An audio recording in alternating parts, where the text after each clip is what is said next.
几个都没有啊，你看。什么 Ryan Watkins， 这是去年的，这去年的吗？啊。他们跟着 Brandon Edwards， 还有那个 Michael Kenny 吧，跟 Kenny， 对。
希望就是这个效果可以达到一个很满意，然后让人家觉得很好看，然后希望大家到时候期待吧。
可以动的。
I want one.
现场呢，我们说呢，用行动呢来支持呢我们台北富邦勇士篮球队的球迷朋友，大家好，我是呢今天的活动主持人志燕，很开心呢，也很荣幸，今天呢跟所有的热爱篮球运动朋友呢，一同呢大声的宣誓，这场我在。所以呢，在我们今天的开场表演当中，很开心的也邀请到了我们富邦 Angel， 我们带来精彩的开场表演，掌声欢迎富邦 Angel。Little girls， 哎，你有讲话有声音吗？有 ，OK 啊，有声音。OK， cool。Hey little friend, come to Papa. It's not a very good angle to do when you're wearing a dress like that, girls.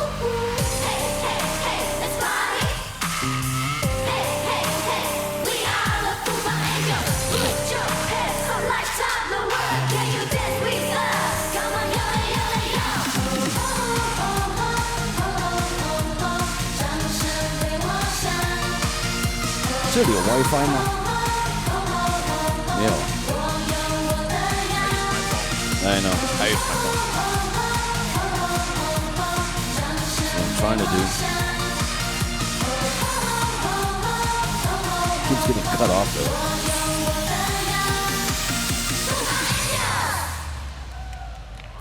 最热情的掌声献给了我们富邦勇者。富邦勇者呢，不止呢这场我在，我个人可以跟大家保证一下，接下来呢说呢我们台北富邦勇士篮球队的比赛，他们每一场都在。谢谢。God dang it. All right. 今年呢，我们台北富邦勇士篮球队可以在呢我们台北和云馆呢。 在我们 ABL 的赛事当中呢，做我们的主场，真的很感谢呢。今天呢，来到了我们活动现场，有很多呢贵宾，以及呢很多人呢在背后呢大力的协助。那我们接下来呢，也要一一呢为大家介绍呢今天的与会贵宾。首先呢，为大家介绍的是我们台北市政府副秘书长，欢迎陈志明副秘书长。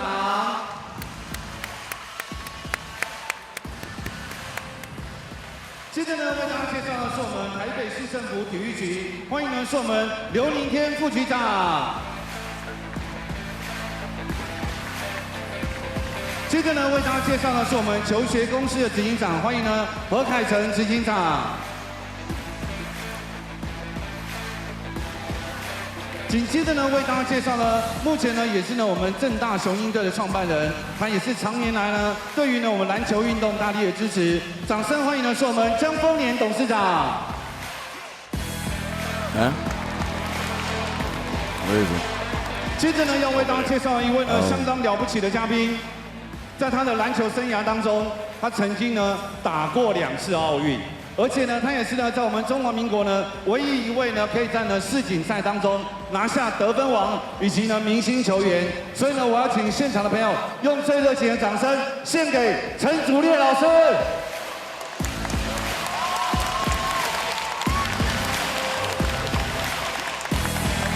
接着呢，要为大家介绍的是我们行政院的政务委员，欢迎呢是我们张景生政务委员，也特别来到我们的现场，欢迎。World Championship， 陈祖烈，得分王 ，average 22 points。富邦勇士篮球队呢，自从我们创队以来，我们在去年呢，终于呢拿下了第1座的队史的总冠军。这是一项相当的难得，我们经过相当多年的努力，才能够呢拿下了这个冠军。所以呢，我们富邦集团呢，特别呢也要为呢每一位呢曾经付出的教练、教练团以及呢每一位选手，特别精心打造了一枚我们国内呢篮球史上规格最高的冠军戒指。 究竟呢，这个半年当中，我们有花了多少的时间跟心血呢？也请呢现场的朋友将你的目光呢移向大荧幕，请看影片。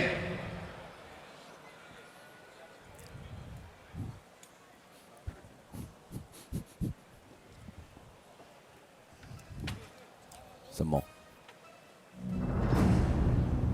哦，对。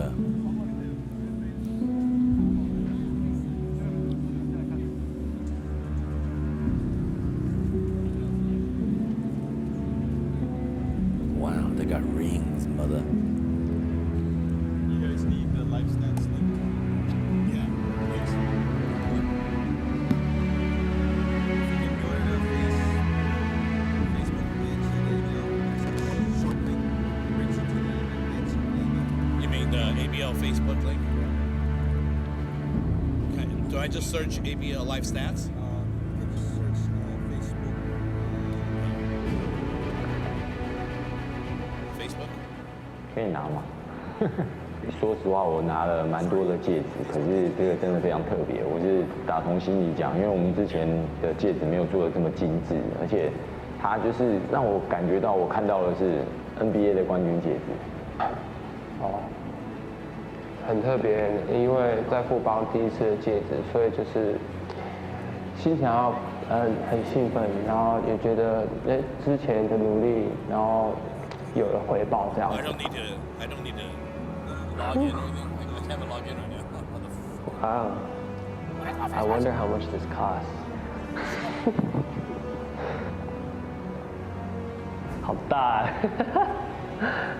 I mean, this is kind of like 你赢冠军时候就会梦到你会收到的戒指就是这个。哦。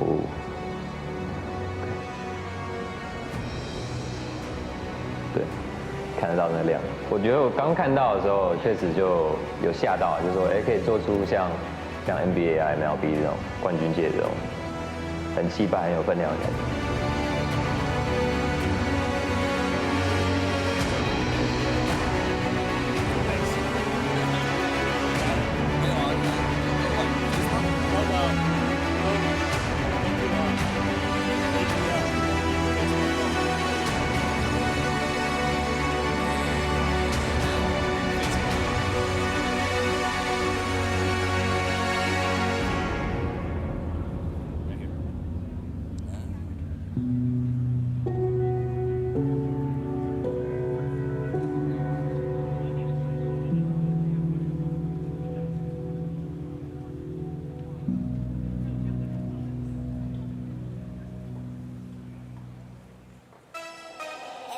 球团呢，深深的了解到呢一枚的冠军戒指对于呢所有人的重要性，所以呢，我们也决心呢精心打造呢一枚台湾史上呢最高规格的冠军戒指，也代表呢我们向所有的球队的成员献上呢最高的感谢，代表呢我们队史呢第一座冠军的珍贵跟感动。所以呢，在这个时候呢，我们是不是邀请到台北富邦勇士篮球队领队蔡成儒 Chris 来到了我们活动现场，为了每一位成员呢颁发冠军戒指，也代表呢球团呢重视职业化的每一个环节的决心。掌声欢迎 Chris 蔡成儒。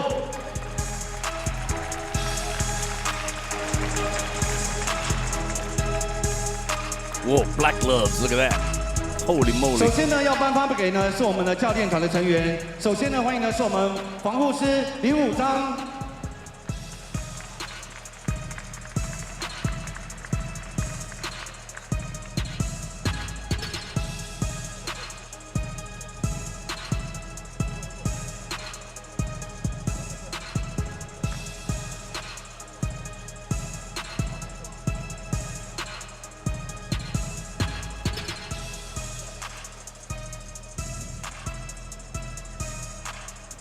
接着颁发给是我们体能教练，欢迎的是我们郑维轩。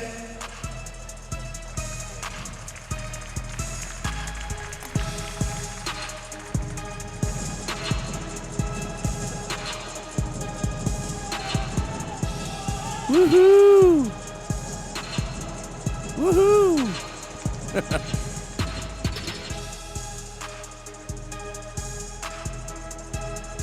以及呢，我们助理教练，欢迎的是我们魏伟。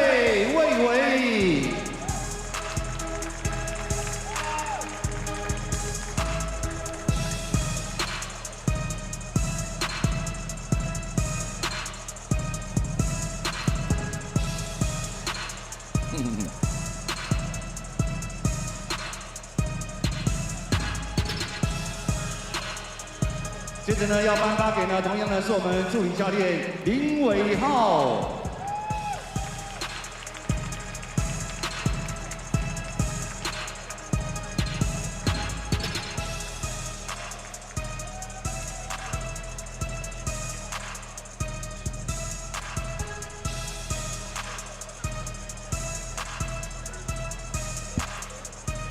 紧接着呢，要颁发给同样的是我们助理教练，欢迎的是我们曾志正。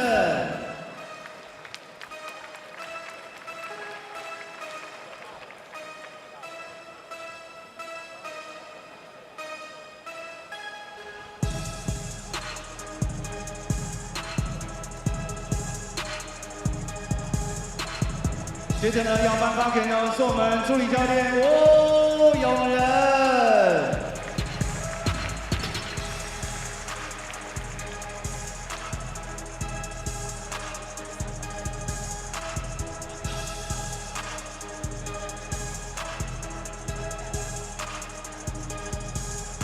接着呢，要颁发给呢是我们总教练许敬德总教练。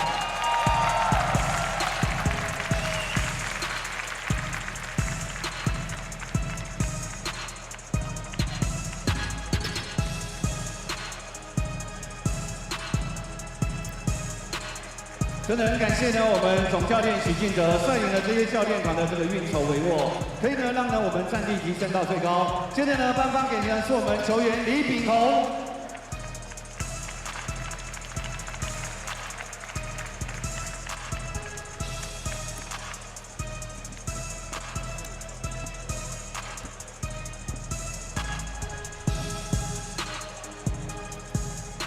接着呢是我们球员肖顺义。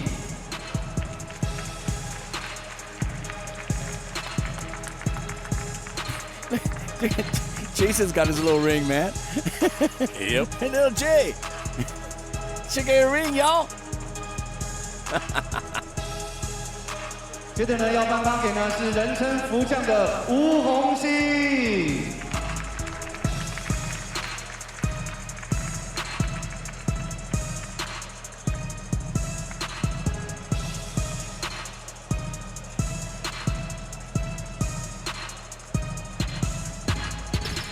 接着呢，要颁发给呢我们球员杨新志。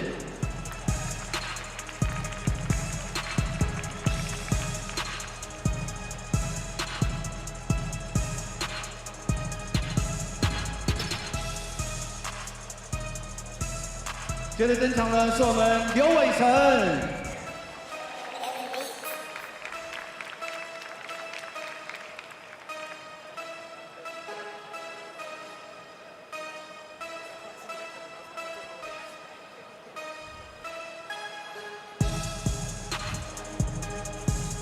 接着登场的是我们蔡阳明。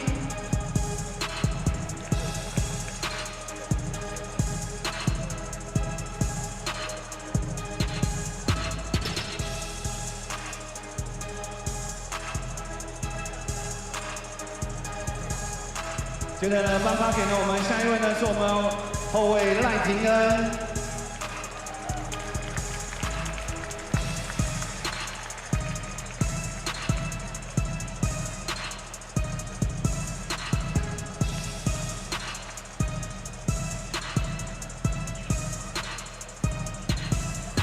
接着呢，我们要颁发给呢我们后卫林书伟。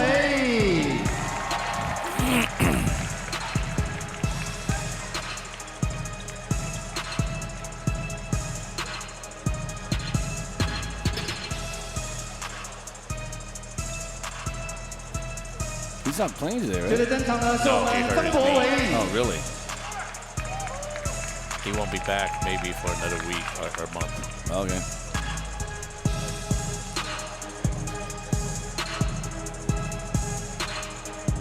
紧接着呢，颁发呢 Ping ring, 给 man. 的是我们 Look 郭 at 少 that 杰。 ring. It's a nice ring. Not bad, huh? It's It's like Super Bowl and it's stuff. a NBA championship ring replica. 真的 Yeah. 哇，它的 content 都差 It's 不多。 worth a lot of money. It's like basically like pretty much a 接着登 full 场的欢迎 replica. 呢是我们 What's 林 that? 梦 Was it 洁。 made by the same company that did it? or- I have no idea, but I'm sure you know there are a lot of jewelry shops who's willing to replicate these kind of stuff. Something similar, yeah. 接着登场呢是我们吕志伟。 The rings of the Thanos. The rings, the 6 ring or the 5 rings? The 6 ring, right? Thanos. No, You- the jewels. No, the 6 They're not thing, rings, right? Yeah. Well, the 6 jewels. 接着 The 欢迎 6 or 呢是我 6 or 们小 5? 胖洪志 5, 胜。 5 or 6? Five numbers, right? I can't remember 5 or 6.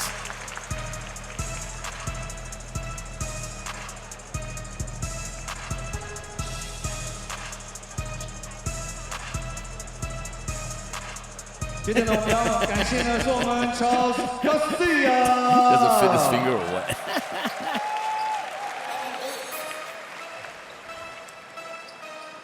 Charles Garcia. He's short for Chuck. Yeah.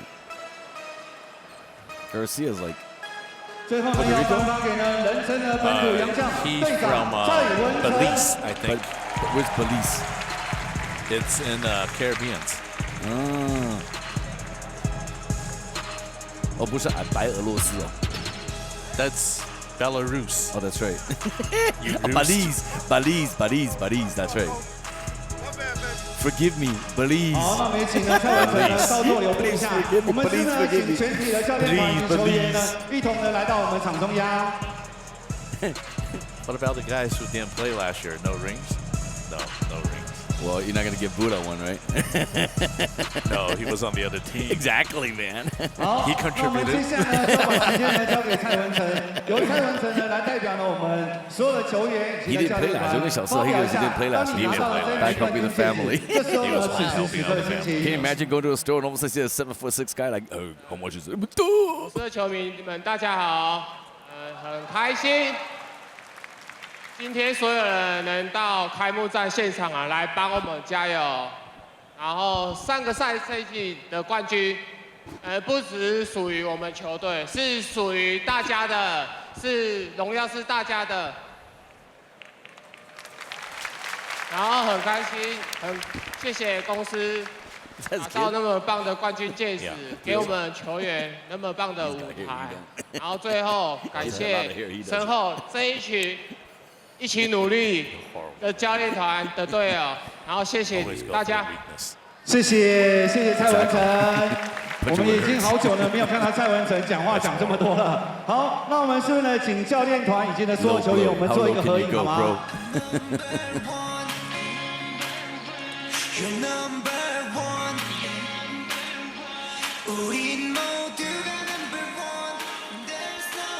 ？Oh fuck! The mascot doesn't. Yep. 好，秀出你们的冠军戒指。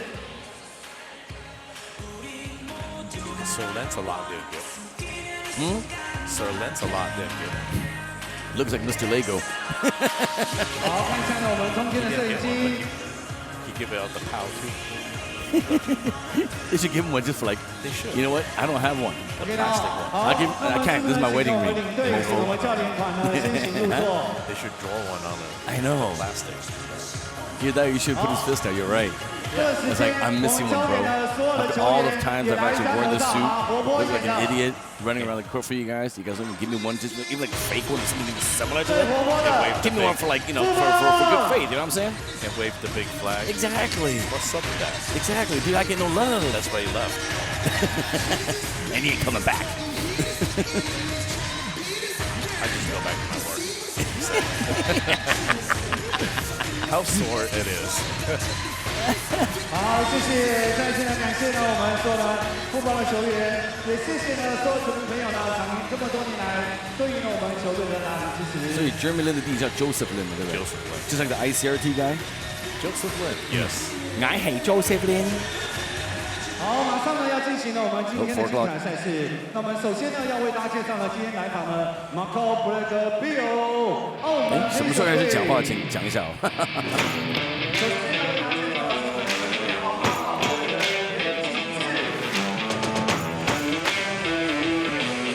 啊？什么 opening？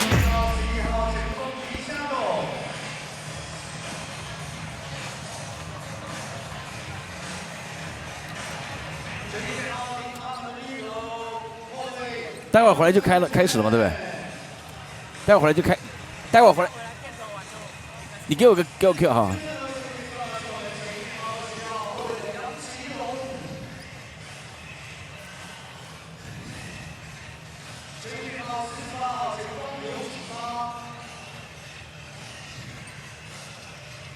This broadcast of the ASEAN Basketball League may not be reused in any way, shape, or form without an express written consent of the ABL.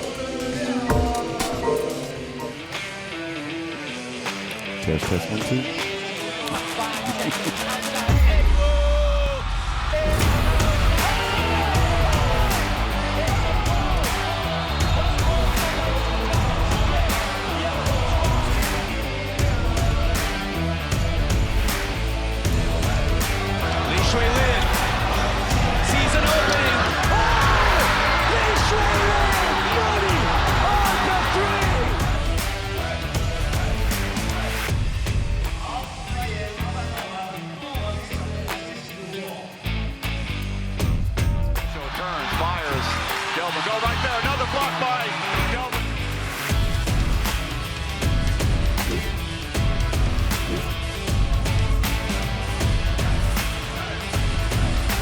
Open is Regulus. Back-to-back triples for Mono Vampire.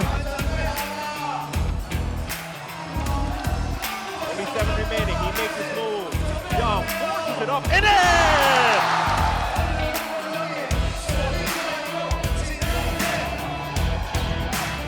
CC hasn't made a shot before that.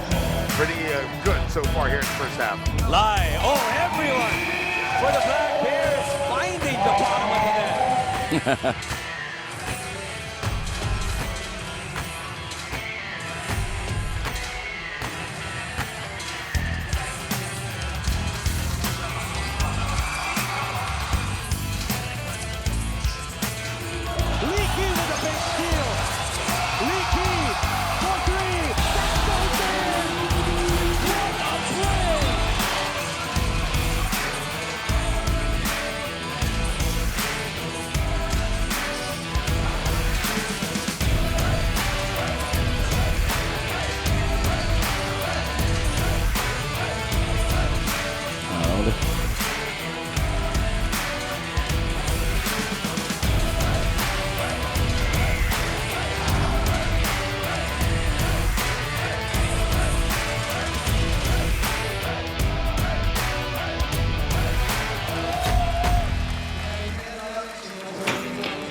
Good afternoon, ladies and gentlemen. Welcome to the beautiful sunny Taipei, Taiwan for the very first season of action-packed ABL basketball for the Taipei Fubon Braves. Wow, look at the people ready for a brand new season of ABL basketball. What to expect? They'll find out as soon as they enter the stadium here at beautiful Heping Basketball Gymnasium in Taipei. All right, this is David Wu right here. And of course, the kids are enjoying it, everyone's enjoying it, and getting ready. Look at the people getting ready for basketball. Hi, ladies and gentlemen. My name is David Wu. Some people know me as the Wu Man. I'm your host this afternoon. And of course, next to me is Mr. Kenny Kyle. How you doing? Hi, Dave. Everyone, good afternoon. Wow, the very first game for the ABL for the Taipei Fubon Braves, right? Well, as you can tell, they're very excited. The people are very excited. What do you expect out of the first season for the Taipei Fubon Braves here at ABL? Well, Fubon Braves just won the SBL championship last year. Right. They're a very experienced squad. And plus, this year, they got a very strong foreign players as well. Continues, yes. So, nothing but the best, I think, is our expectation of Taipei Fubon Braves. Okay, as you can tell, I'm sure a lot of fans didn't actually see the pre-game ring award ceremony for them playing the SBL last season as they won the championship. So they basically came prepared, right? I mean, SBL, ABL, first season, first game, home court. What did they have to look out for in the ABL? It's a new environment, I guess you can say. Well, this is a veteran team and guided by the very experienced head coach, Roger Xu. Right. And during the off-season, they went out and got 2 top 3 agents in the market, which are normally regarded as the best small forward in Taipei, Chinese Taipei national team, and the starting center for the past maybe 15 years. So in the free Asian market, they really strike gold with Ling Zijie and some of the Okay, because I guess it kind of goes both ways, right? Because the Taipei Fubon Braves have never really played against the ABL teams, right? And of course, like you vice versa, the Macau Black Bears haven't played against the Fubon Braves, right? So how do you expect the whole matchup to be with like who's going to be guiding who, so to speak? Well, Black Bears has the fastest team from last year's squad, right? But this year is a brand new squad with a new head coach as well. But they're still pretty kind of small. The biggest guy on the Black Bears are not bigger than 6'8", so you can expect some fast-paced, stingy defense, and great outside shooting. Last year, they were the top team in three-point shooting percentage, in 3 points attempt and 3 points made. So a lot of three-point shots will be flying in the air tonight.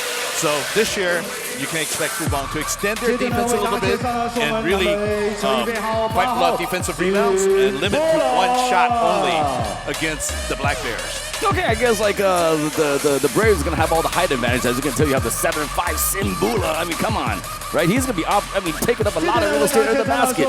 You're expecting him actually to just basically feed him and feed him and feed him because you have the height advantage. You have Chuck Garcia, right? You have the height advantage. They're gonna go like Air Force airmail on the Macau Black Bears. Expecting Black Bears to play zone defense. Simbula into the game, as well as Fubon Braves, because they will have to play zone defense with all the outside shooting for the Black Bears. They cannot afford for Sim to to guard anybody outside the three-point line.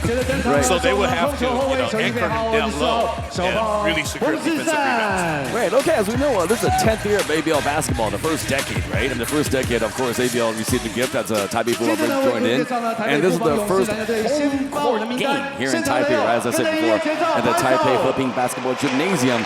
It's very good turnout today. It's like they expect a full house this afternoon. How do you feel? How do you feel about the vibe in game number 1, Kenny? How do you feel? Well, I feel, there's a heat coming out here because there is no peace in the Peace Arena tonight. You're going to be right about that. It's going to be a battle. It's going to be a huge battle between the fast but small and stingy Macau Black Bears against huge, brand new Fubon Braves. Right, like I said before, they don't know, for example, they're making new friends, right? I haven't played against you, haven't played against me. So they're all going to be trying to filling each other out for a few minutes, I would imagine. And of course, I would imagine, right, the Fubon Braves, like I said, they're going to be using their height advantage. They take full height advantage, like you said. How can the Macau Black Bears use their speed to counterattack and break down that sort of height advantage and play what we call, in the NBA nowadays, like to say, small ball, right? So do you expect small ball to take control or the height to take control, Kenny?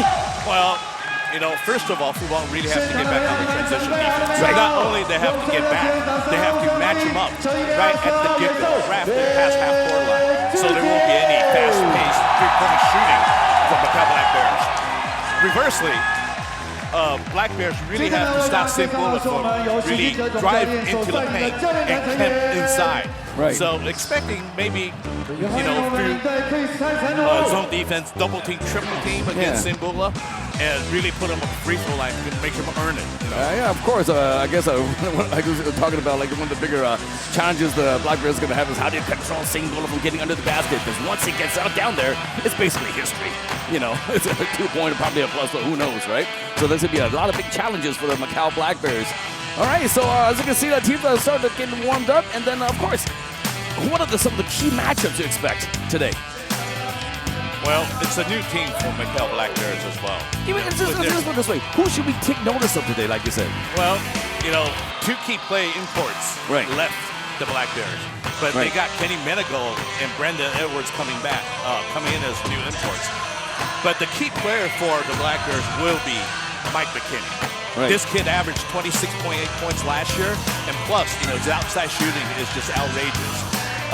They will have to guard him after, he passed half court. It has to be a 35 feet and beyond. Right. Because he's got, astronomical shooting percentage. Right. Plus, his shooting range is 4 or 5 feet beyond three-point line at the local shot area. So this is what Fubon really have to clamp down tonight. Right. So Fubon really has to not to get too overly confident by their height advantage and the home court advantage. All the fans actually rooting for the Fubon Braves, right? So basically, for Macau to really be ahead of this game, they really have to make their three-point shots work. If it's not falling, they're going to be in huge trouble. Yes. And plus, the Black Bears really have to duplicate their 2 other foreign players from last year, Anthony Tucker and Watkins, because those 2 guys, they can not only shoot from the outside, they can score from anywhere, and they can dish out assists and grab rebounds. But Brendan Edwards is a huge athlete, although he's only 6'6", but he's got huge wingspan at 7'3". My goodness! So he's going to be able to play. I don't think he's going to be able to guard Simbola one-on-one down the post, but with a lot of helps and his big 245-pound body, he's going to be pushing a lot of people outside the paint. All right, as you can see right now, the featured player is Mike McKinney, so we should be watching him also, right? Right. This is the kid I was talking about from the very get-go. 26.8 points they averaged from last year, and he pretty much shoot from anywhere. And if they can stop him from shooting outside, Fubon will have a lot better chance of winning tonight. Okay, and of course, a lot of friends out there in Asia, all around Asia, who are not too familiar with the Taipei Fubon Braves. Here's a little introduction. As you can tell, like a little while ago, they actually received the ring for the championship they actually won last year in the SPL. So can they carry that power and that strength and confidence into the ABL? Remains to be seen today here on the home court here in Taipei, right? As you can tell, see, the Philippines won the regular 2019 FIBA Championship Cup. So, and then they won the 28 wins, 14 losses, etc. You can see the stats by itself, right? So, I would imagine they should be, I would say, they have the advantage today, right?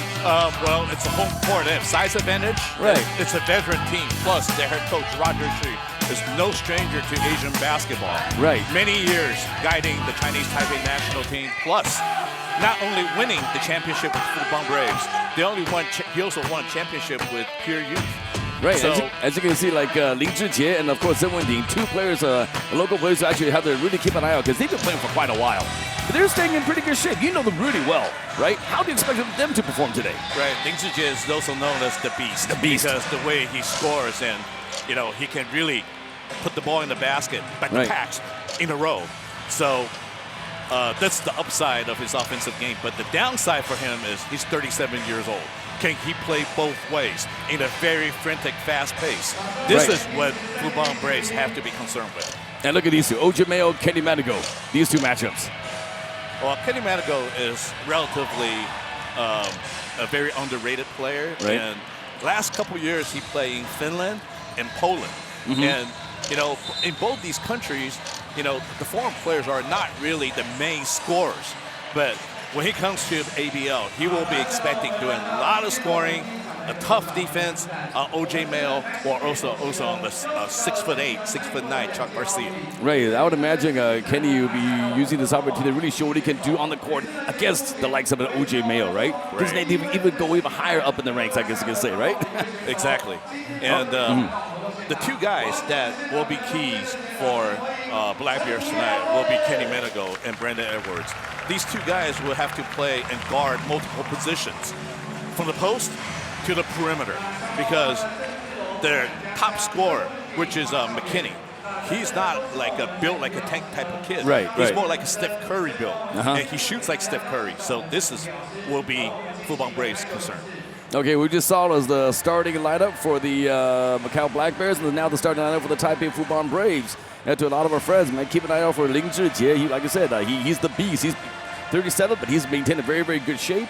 As you can see, he's very tough. He's a very tough guy. He can dunk, he can shoot, he can drive, he can do a lot of stuff. But how has his 37 years old affect him? We'll see today later on this game. Well, he spent the last 7 years in a very competitive and tough, physical CBA league.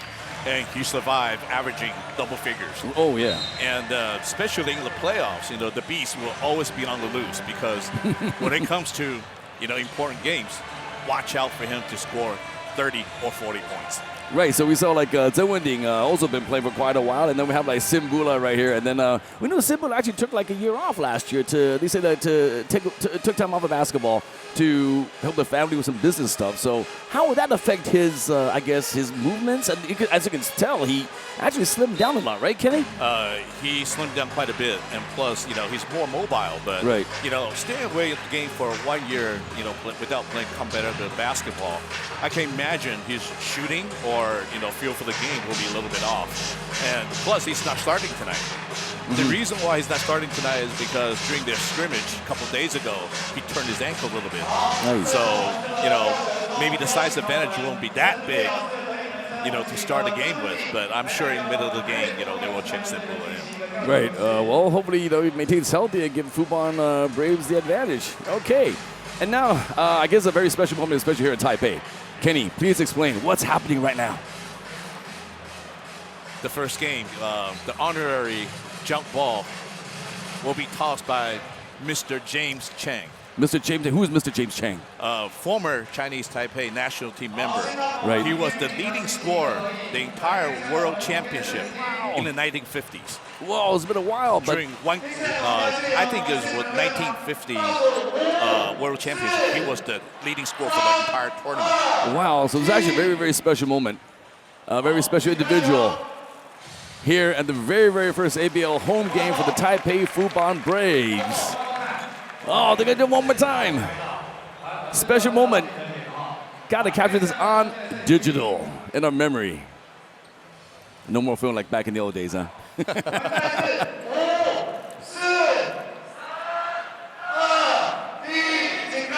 All right.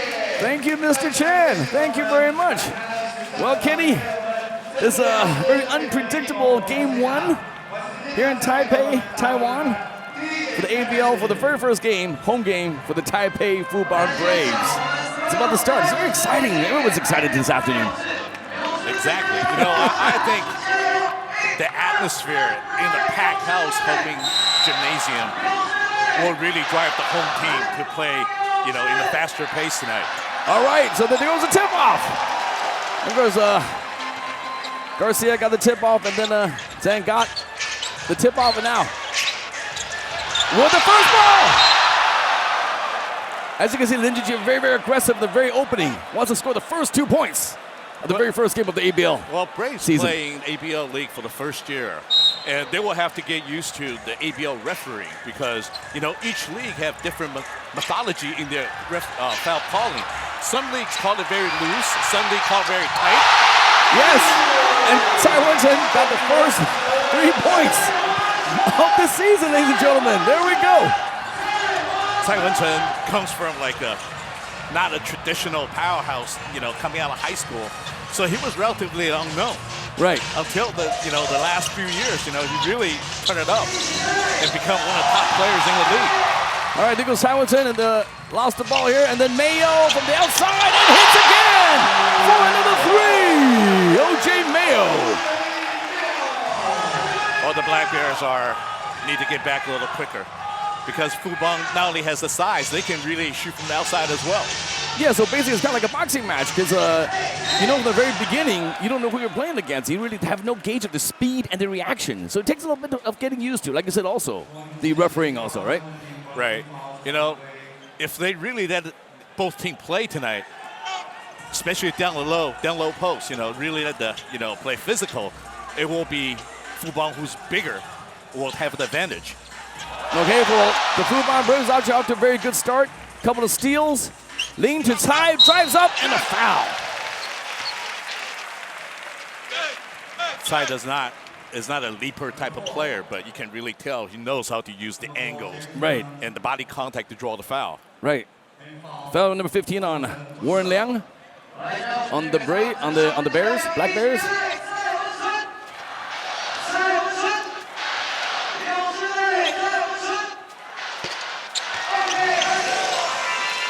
So from the very early going, we can tell like the Fubon Braves are very, very aggressive, really taking charge of the game so far. Well, exactly. Plus, you know, Coach Rogers should really excel in sideline break. And in the early get-go, you can tell that Fubon really used the sideline break to speed up the game and take the lead. Right. So right now, the Black Bears really got to figure out how to actually break the defense of the Taipei Fubon Braves. And again, the block. And OJ passes to Lin, and Lin number 2. I think Macau needs a timeout. And a timeout right away for the Macau Black Bears, ladies and gentlemen. That's 2 for Lin Zhijie.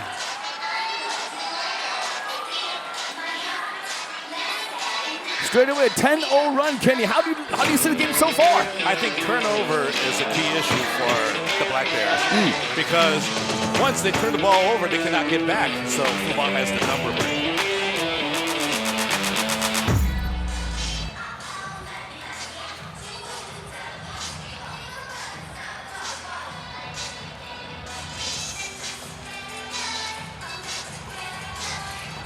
What do you think? Okay. Huh? Yeah.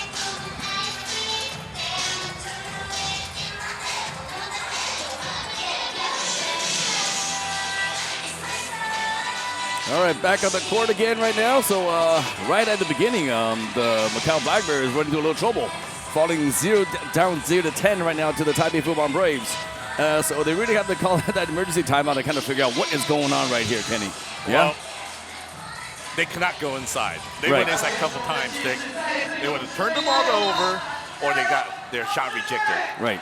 And, so it's really right. And right after that, they need to get back quickly because Fubon got a quick outlet, and plus O.J. Mayo, Taiwan and Lin Zhijie, they are just really fast on the transition.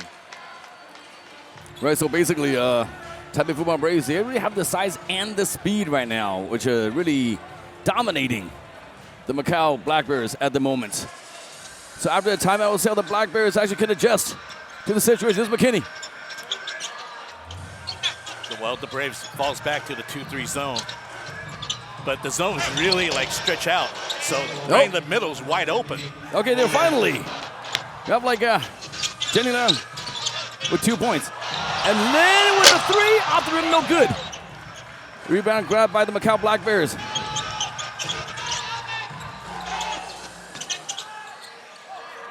And Edwards try a three and hits.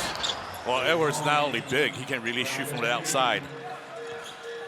Right, with that quickly closed the gap from 10 to 0 to 10 to 5 in just a blink of an eye. So the timeout really worked there.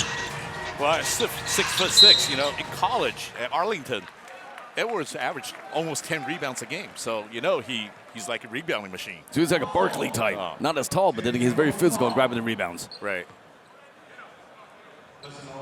I'll have a foul right here. So we got the Fubon Braves getting the ball. And right now it's like after a 10-0 run, the Black Bears came back with 5 straight points. And, they lost the ball, and now the fast break. Can the Bears close it down to either 7 or even, and off the barrel board, no good. Well, right after timeout, you know, Fubon come out with a 2-3 zone, and that opened up the Black Bears, you know, gap. Right. And it's very successful to attack the gap at this point. Another three-point attempt by Chuck Garcia, but it's no good. So right now, after a very good start, they kind of came to a little stale, you know, kind of a stall right now. And Brandon Edwards just had another 2 more points. Amandago got 2 more points. And the layup. Oh. Lin drives in and got the foul. Well, that's why Lin's so tough to contain. Right. Because not only can shoot from the outside, and he can also dance and razzle-dazzle with you. Right. So I was say, actually, the Black Bears are adjusting really well because after the first 0-10 run, they kind of came back and had some good defense and grabbed a couple of loose balls and really coming back pretty strong after the timeout. Well, that's a sign of a well-coached team that really can respond after a timeout to coach's instructions. Especially Fubon falls back to that 2-3 zone. I think they need to change back into man-to-man after the free throws because right now the Black Bears are easily dismantling their zone. So playing the zone has this, I guess, advantages and disadvantages. You can tell because the Braves were really aggressive on the get-go, but now they're just in the passive zone. Yeah, they're back in the man-to-man now. Okay, that's pretty quick. See, Lin, right now, basically is helping all over them, and then a foul on Lin. Aggressive defense. You called it. They had to actually stop that zone defense and go into man-to-man, where it's actually really given the Black Bears a lot of problems. Right. Not bad for a 37-year-old beast. Yeah. He really can go both ways, on both offense and defense. You got to realize this, Dave. To stop McKinney off defensively is not a piece of cake, you know. Right. Another shot. Ooh. Okay. Katie might go with another 3 points. So that brings the score to 12-10. Only 2 points behind. So OJ drives in, drew a foul.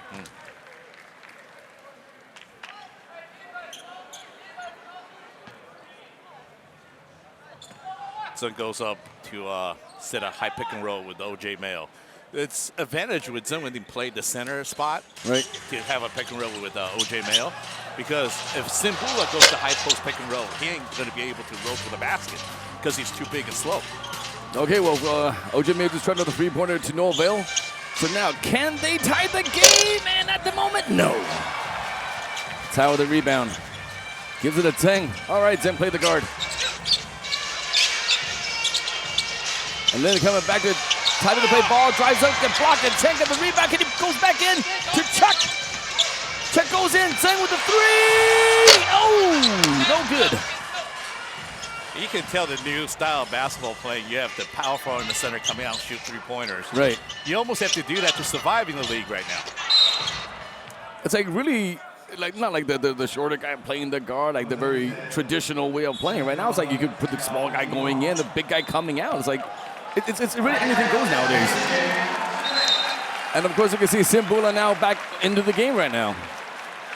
You say he actually rolled his ankle. Obviously, it's okay to play today. Well, he rolled his ankle twice, actually, in 2 scrimmages in a row, 2 days consecutively. So for him to step on the court today, it takes a lot of courage, you know. Right. And the Bears got the rebound again. Zen with the rebound to OJ. OJ brings it down to straight away. Wanting a foul, but didn't get one. Well, if Sim can run down a fast break like that, you know, nobody in the league's going to be able to stop him.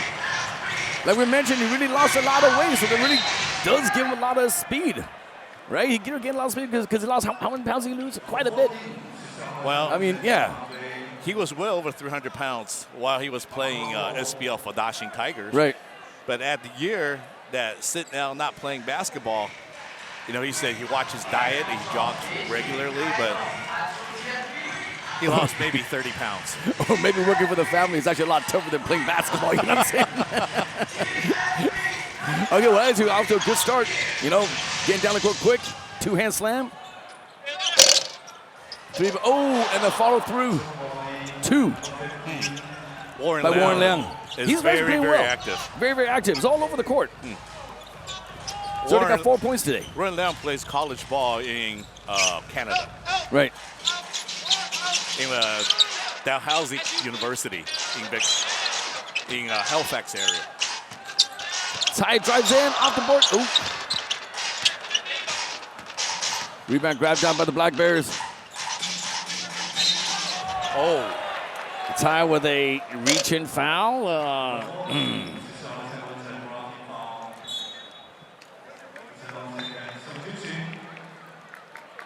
right, we'll make some substitutions right now. Number 9, Guo Shaoqi comes in. Number 7, Chen Bo-wei. As you can tell, Fubon is going with their perimeter defender and outside shooter. Both Guo and Chang are so-called 3D players that are on the court. You spread out the opposing defense and really tighten down on perimeter defense. Okay.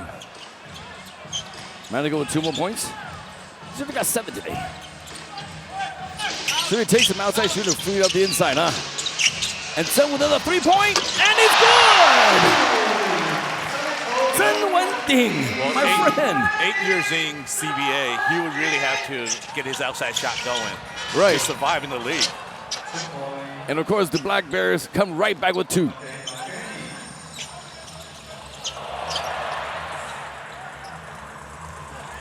So far, it's a 1-point game. Can they actually take the lead right now? We'll find out, ladies and gentlemen.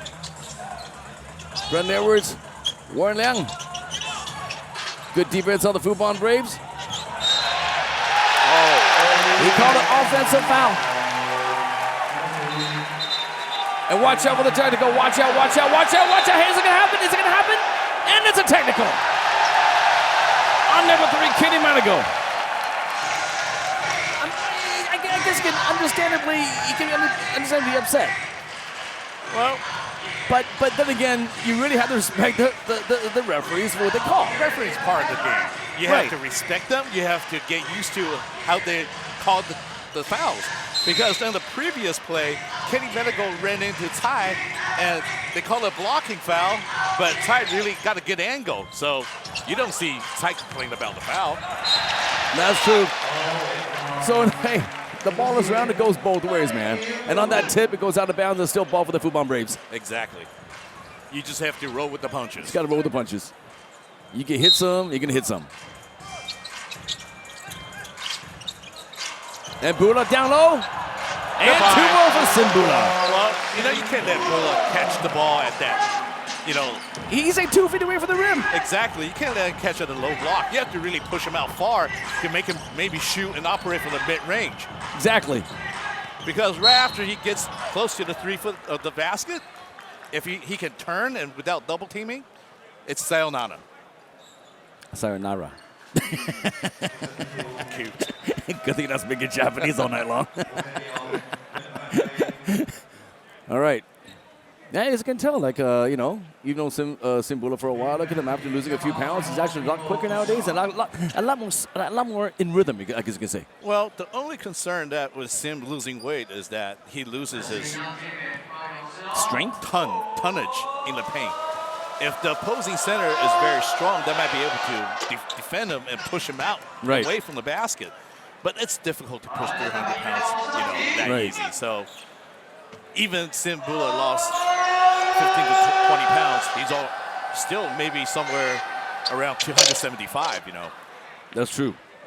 All right, that's 2 from Kenny Manigault. Now has 9 points, and it's a 19-18 ball game right now. Charles Garcia came in, drives in, and all the way, and a foul. Couldn't get the N1. It was close. Came out taking the straight to the hoop. Well, Kenny Manigault cannot reach for the ball against Chuck Garcia because you got somebody who's 6 foot and 6'9", going to the basket and defending the post, defending the paint. Even though Edwards has like very long wingspan, but he's only 6'6". You have somebody 6'9" charging at you, it's kind of hard to stop. You have to play honest defense without reaching and without letting their big players, going to the basket. Without reaching, it's kind of tough, but sometimes the ball's right in front of you. You're so tempted just to grab it, you know what I'm saying? Every once in a while, they go, oops, sorry, foul. All right, so far, like Edwards and Manigault's been on the court the whole time. And Warren now takes a shot, and ooh. Wow. Somehow gets that off.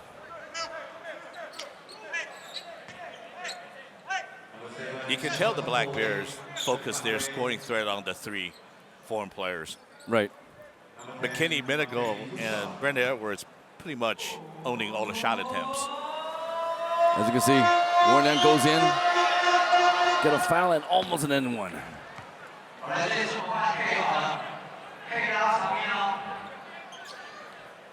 Oh, McKinney.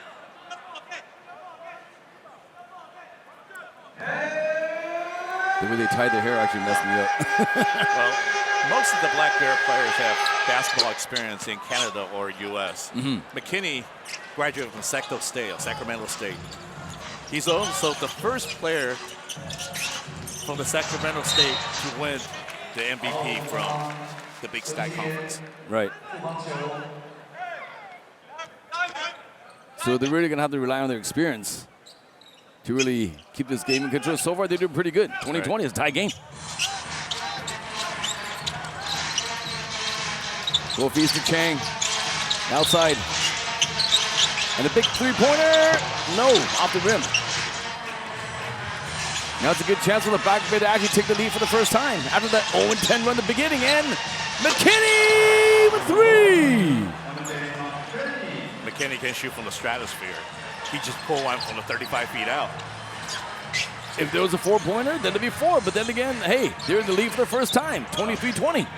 And Garcia says, you know what, give me get one back. Then gets 2 back. Charles Garcia. Well, Fubon has all kinds of mismatch advantage down the post. Yeah. Chuck is maybe 10 centimeters bigger than, Kenny Manigault. And especially when we stay in a high post, they really have to stretch out the high-low post. As we're saying, McKinney hits again. So they really have to contain McKinney. You want to get this game in control. After May basket, Fubon advanced the ball real quickly with their sideline break, and that caused the foul, Because when you do the sideline break, you will depend on the trailer to go right down to the middle. Right. But when the trailer is not here, the defender down in the baseline will be forced to play the offensive player one-on-one. Right. At a huge, huge space on the left and right. It's really hard to contain. And that actually puts a lot of pressure on the defensive team, too, because we're just in the first quarter right now. And then I imagine going like fourth quarter, if they keep playing this, if they have a lot of depth on the bench, then they just run them down. Exactly. And Chang, knowing on the sideline break, he will get a lot of opportunity one-on-one, was able to draw the foul. Oh, and Fubon gets a, the 3! Gets a rebound off the free throw, and Chang. Jumbo Way with a 3. And takes the lead right back at 26-25. And the foul's called on Garcia or Buda? On Buda. Oh. Wow. Yeah, I guess that would be a foul. Yeah. Just want to give him a big hug. That's a very experienced move. Sort of like James Harden, you know, finding the arm and clamp it down and draw the foul. Hopefully they don't call it. Manigo gets the foul on Bula. Didn't get Bula so tall, he might just stick his arm up. You know what I'm saying? As opposed to coming down on it. Manigo. 1 out of 2 on the free throw. Nope, didn't get a foul there. There's a finally got a call on McKinney. That is a very strong move, and that's exactly what Fubon Braves needs to do. Taking it straight to the strong players. Attack their leading scorer. Right. Get him into foul trouble. Right. Although McKinney is very strong offensively, but defensively he's not like built like a tank, you know.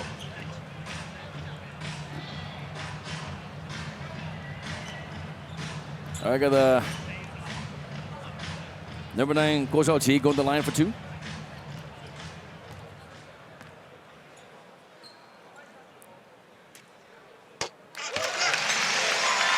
This one.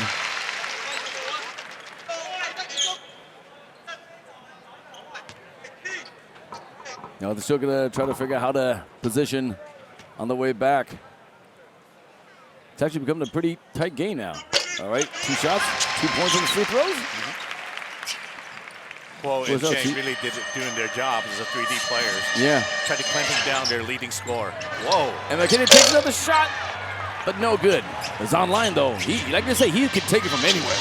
Exactly. And plus, you know, that was a very good opportunity. And Bula getting down.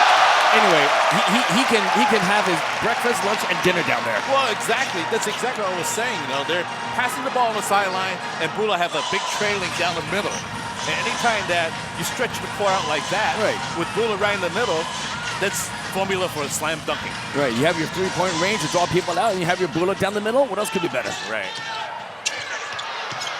Oh, that was very acrobatic on Manigo. Exactly.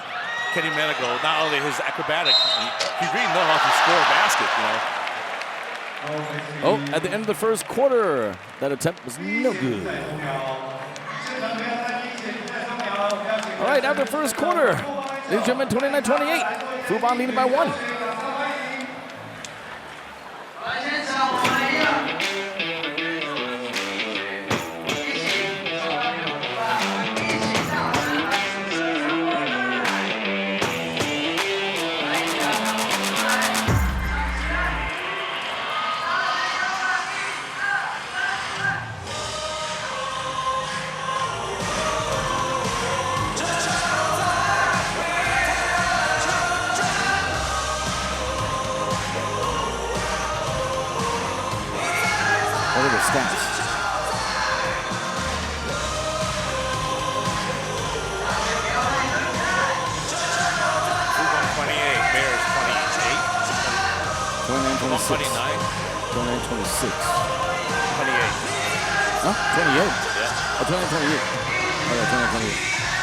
Try to refresh. Okay.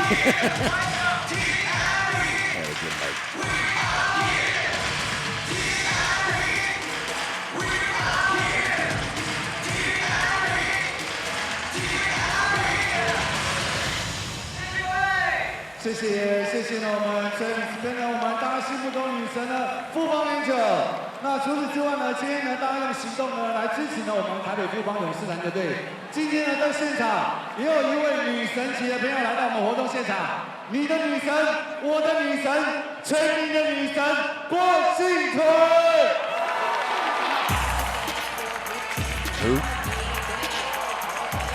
谢谢郭婞淳呢，今天特别来到我们活动现场。All right, get ready for the second quarter here. The game between the Taipei Fubon Braves against the Macau Black Bears. And of course, our very famous Olympian athlete also here in town watching the game, huh? Yes, Miss Washington is the weightlifting gold medalist from Chinese Taipei. Yes, well, there's a lot of people here for the very first game here. The very first game of the very first season in the ABL for the Taipei Fubon Braves. And everyone seems so excited. Look at that. Everyone's into it. They got their little flashlighty watches, everything going on. Look at that. The only thing missing is a pizza. That really fueled the Braves to have a very strong start. But unfortunately, after timeout, they come in a 2-3 zone, and that's where the Black Bears really picked them apart. Right. And right now, they fall back to man-to-man, but they cannot stop Kenny Minigal from going one-on-one straight to the basket and really, you know, controlling the paint and drawing the fouls. Right. And then McKinney kind of seems like he's catching his stride, right? Going in, just shooting all over the place. Right. Minigal lead both teams with 12 points. Right. Okay, 29-28 to start the second quarter. Mano gets the ball, goes up. Looks like pretty good defense so far. Can he get a shot off? Oh, Bula with the steal. With a block, whatever how you want to call it. Garcia on the way in. And Bula got the ball. Oh. Didn't see the pass coming, but somehow he reacted quick enough to get the ball back and drew a foul. A bit sloppy on that one, but then he got lucky. Oh.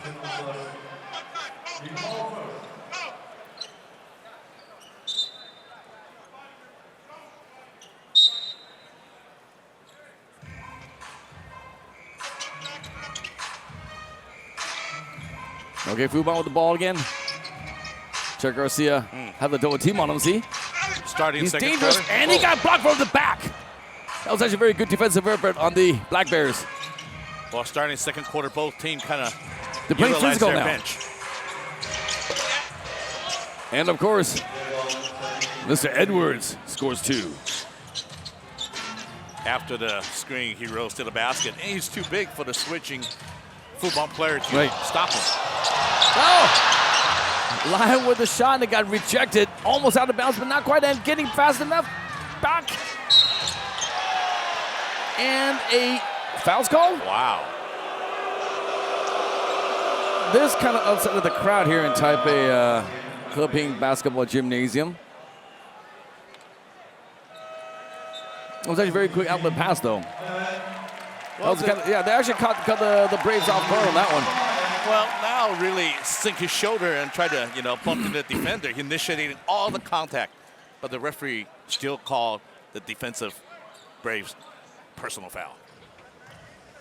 Well, I guess in the film business we call that tapo. He got double, so it looks like he touched him, but he actually did. But then again, we're not the refs. Hey, that's part of the way the game goes, right? All right. About the steal to Bula, down low, can he get in? And he banks it in. He wanted a foul, but then again, he's not getting it. Does it again. Exactly. It was obvious at body contact, but it did not deter Sam Bula from scoring 2 points. He wanted a foul, but still didn't get one. I think the last 4 times he scored, like, he wanted a foul, but he couldn't get one. It's like, Mom, I want a present. Nope, you don't get it. Well, you don't get a present, but Fubon give you lighting in.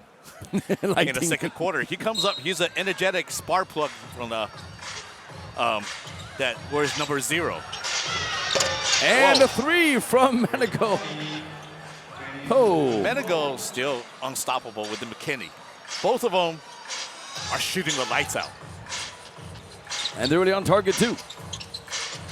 So maybe the defensive side, and drives in.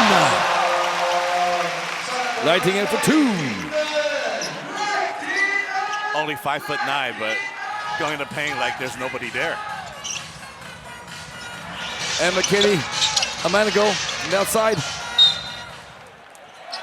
And give it a white ball.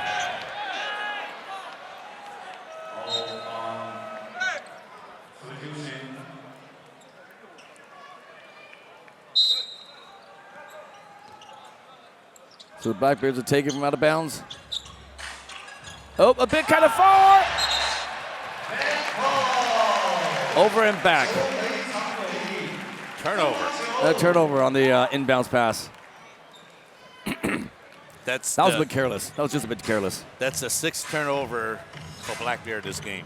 6 turnovers so far. And Lin Jinji is back in the game. Is he going to be a beast mode? He got the pass down low. Oh!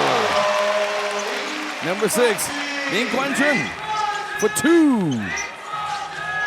Shot a rainbow one over the defender. Ning That was a good shot. just came out of college this year. Right.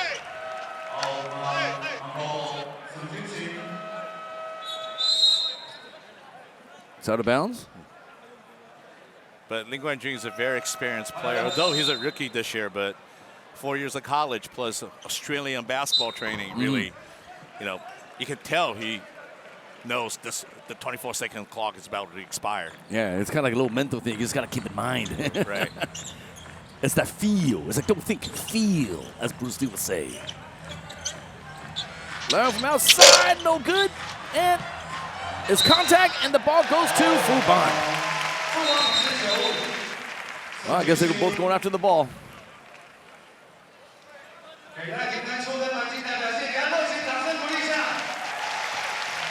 All right, so the Fubon Braves have the ball.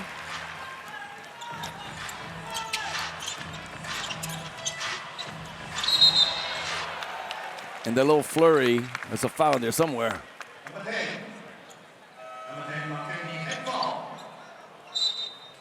But then again, nowadays, a lot of people have this huge action. It's really hard to say how much they actually fouled him, you know what I'm saying? Okay, Fubon taking a timeout. We'll take a break. We'll be right back.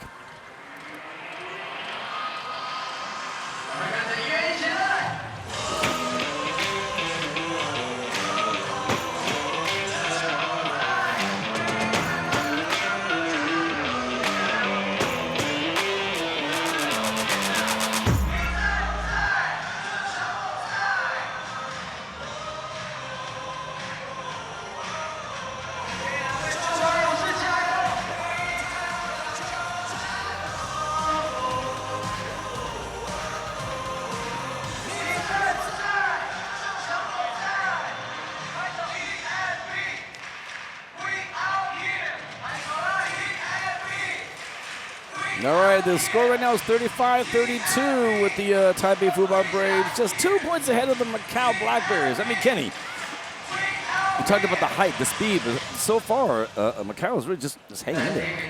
Well, the Black Bears are really stretching the defense with their outside shooting at this point. And most of the points they score are off pick and rolls or one-on-one. So right now, out of the 11 field goals they have, only 4 of them are assisted. But if you look at Fubon, out of the 12 field goals, they have 9 assists. That's a very good basket to assist ratio. Right. So it seems like somehow in that I guess like a assist to scoring ratio, but somehow the Macau Black Bears still hanging in there. Somehow they find a way to stick around. Well, that's individual playing really make the scoring on the scoring board. But for Fubon, it's more of a team play and passing, versus individual scoring, individual talent scoring. Right. Either way, somehow they're gonna be doing this 1-on-5 kind of stuff. But then again, like McKinney, just 1-on-5 seems like 1-on-6. Still find a way to score. So somehow I gotta shut that down.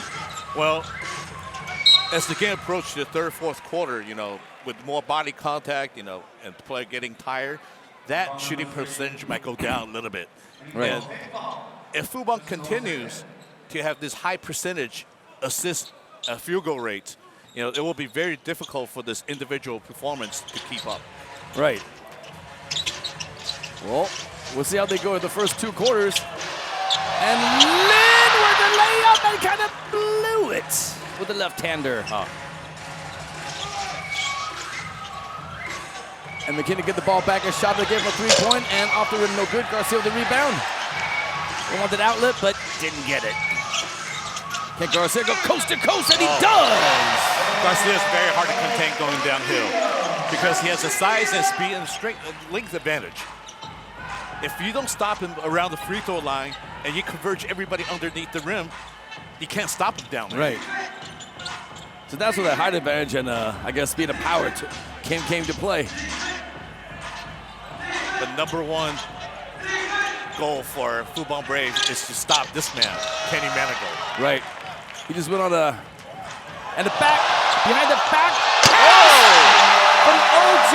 Mayer to Chuck Garcia. That'd be a good assist, wouldn't you say? Well, this is what Fubon has to do, to create turnovers and start their transition again. But unfortunately, for the Braves, the Black Bears has been able to score almost every possession. Right, and just got the rebound off a miss by the Black Bears. Can he put up a little run right now with OJ backing him down? And the right-handed shot, no good. Rebound, Garcia, and put it back up again, and no foul call. Good defense of the Black Bears. Kenny with the ball. He wants 2 more. Wow. Almost an end one.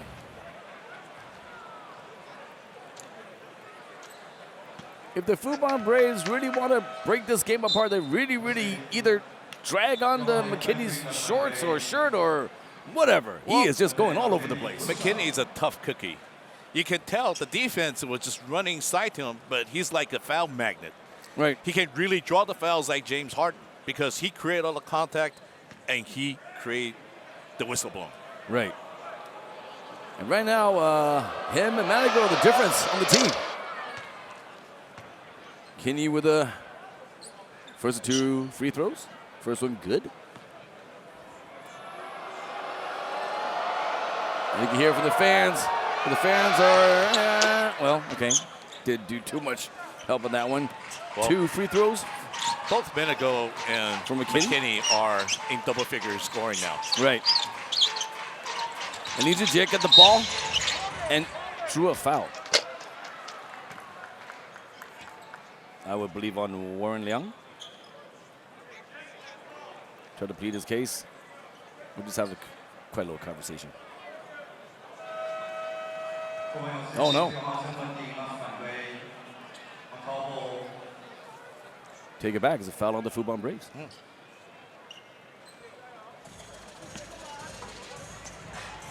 All right, the Black Bears with the ball again. It's only a 2-point game. McKinney is still with the ball, controlling everything. A backwards pass. Edwards chased it down. And Leung, the low. Edwards with the rebound, and again. Finally, with all the high division, finally got the rebound for my Braves.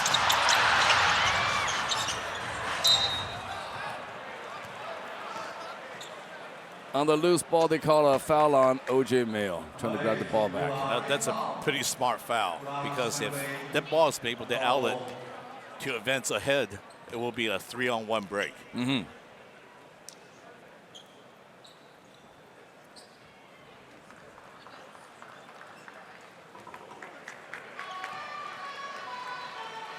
All right, still a 2-point ball game, still very close. With 3:55 left in the second quarter. Now we got Bula coming down on top. Edwards got to be able to put some pressure on Bula from the top of the key. Right, oh. Not a rebound, but the ball, and OJ! Oh! Lin chased down the rebound, and a foul on McKinney. Chasing after loose ball against Lin. McKinney is showing no dissatisfaction, but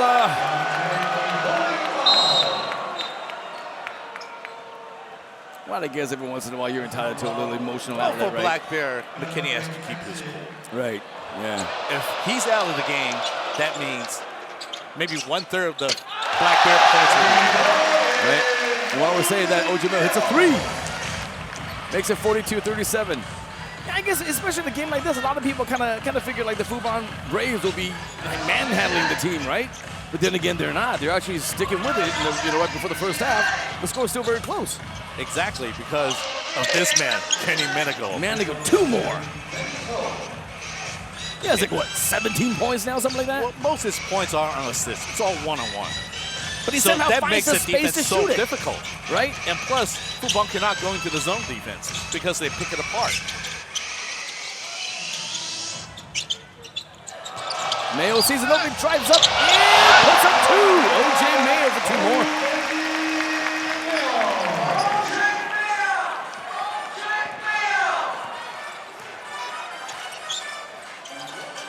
Well, I guess if OJ Mayo catches on fire, that's a whole different story again, huh?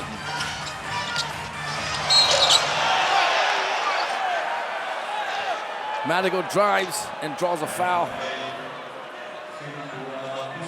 Sim's got to get used to this kind of calls because if he's going straight up, and the referee calls the body contact, he's got to learn to back up a little bit because they're going to call it every time. Now he's trying to get some brownie points by leaning on the ref. You know what? That's actually pretty good. You know, I do the same thing. Wouldn't you? You don't need to bend down that much. Oh, personal attack now, huh? Well, you might have to tip your toe a little bit. Onto you, mush. All right, Manigault, and him and McKinney is the star of the game so far for the Black Bears. They're keeping the team very, very close. Exactly. If I were Fubon Braves, offensively, I will try to go attack McKinney to really make him work defensively. But right now, because he has foul trouble, so he's out of the game. Right. So I guess Bullard's taking the rest right now. And then drives it, tosses out to Garcia for three. Short. Can the Black Bears tie it? And Manigault with two more. My goodness. Well, don't be surprised because now McKinney's off the game. Kenny Manigault will take the steering wheel and try to score every basket. Garcia with a pump fake. Should have went straight up. Nice high pick and roll. Well, continues to work that pick and roll. Well, they're doing it on offense, but somehow they're keeping those shooters open, right? Wow. Foul on number 7, Chang. Chempo Wei. Yeah. So far, it's been a pretty good game, huh? I guess Fubon Braves is actually doing what they're set out to do. But then again, even though with the Black Bears doing their, I guess their 1-on-4, 1-on-3, but it's working. They're hitting the shots. Exactly. Can't take anything away from them. Or they're drawing the foul. Right. They're attacking the basket very aggressively and riding the waves of drawing the foul. Oh, gets the bounce.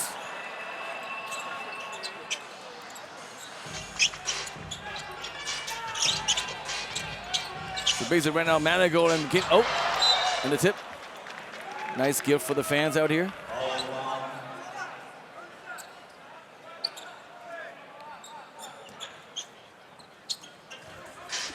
I got Ojim at the helm right now.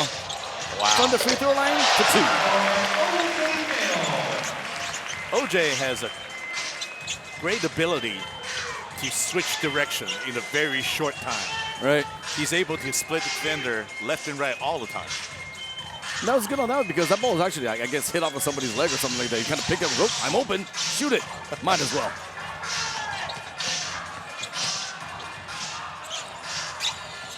Outside shot off the rim, no good. Rebound, Garcia coming back soon. Nope. Oh, no break. So the Black Bears will get back pretty quick. Try the three-pointer, but there's like no one beneath the basket to grab the rebound.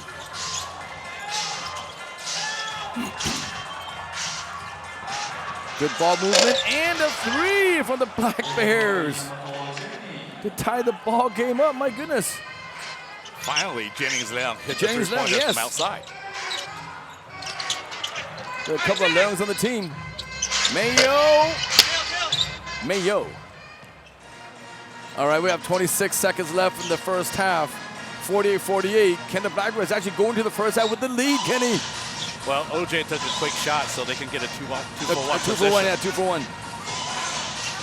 But then again, the 2-for-1, what, you have like 3 seconds to shoot it. No good. We got 5 seconds. It might work out. To Mayo. Mayo, can you drive in, or what's he going to do? Pushes off, and no good. Was it any? There's nothing. Fair game. All right. We have Brandon Ayers having a couple of words with the ref. And that's it in the first half. The score 40-48. All tied up. Well, that's, I guess, nothing what we kind of expected in the first game here in the ABL for the Fubon Braves, huh?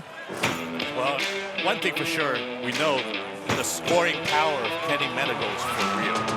I know. Well, can he continue the second half? We'll find out.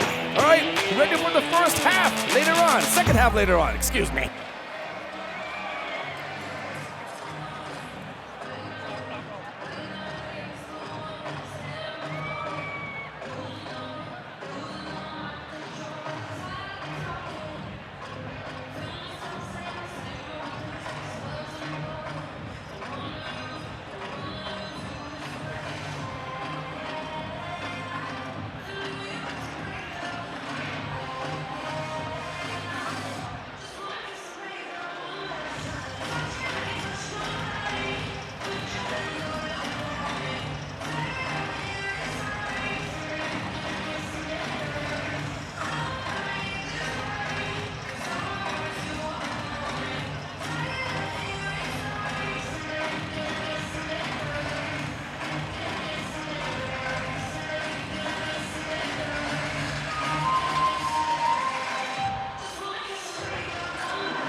谁能够拿下呢？在我们赛季的第1分。那刚刚看过的比赛，如果呢在赛前你有把你认为蔡文成会得到第1分的朋友在哪里？我们等一下马上来抽奖。我这边都在蔡文成哦。好，这样子哦。我个人不喜欢得罪人，我请了这些 VIP 席的人哦，来小朋友，帅哥，你看起来最诚实了，你来担任我们的抽奖嘉宾。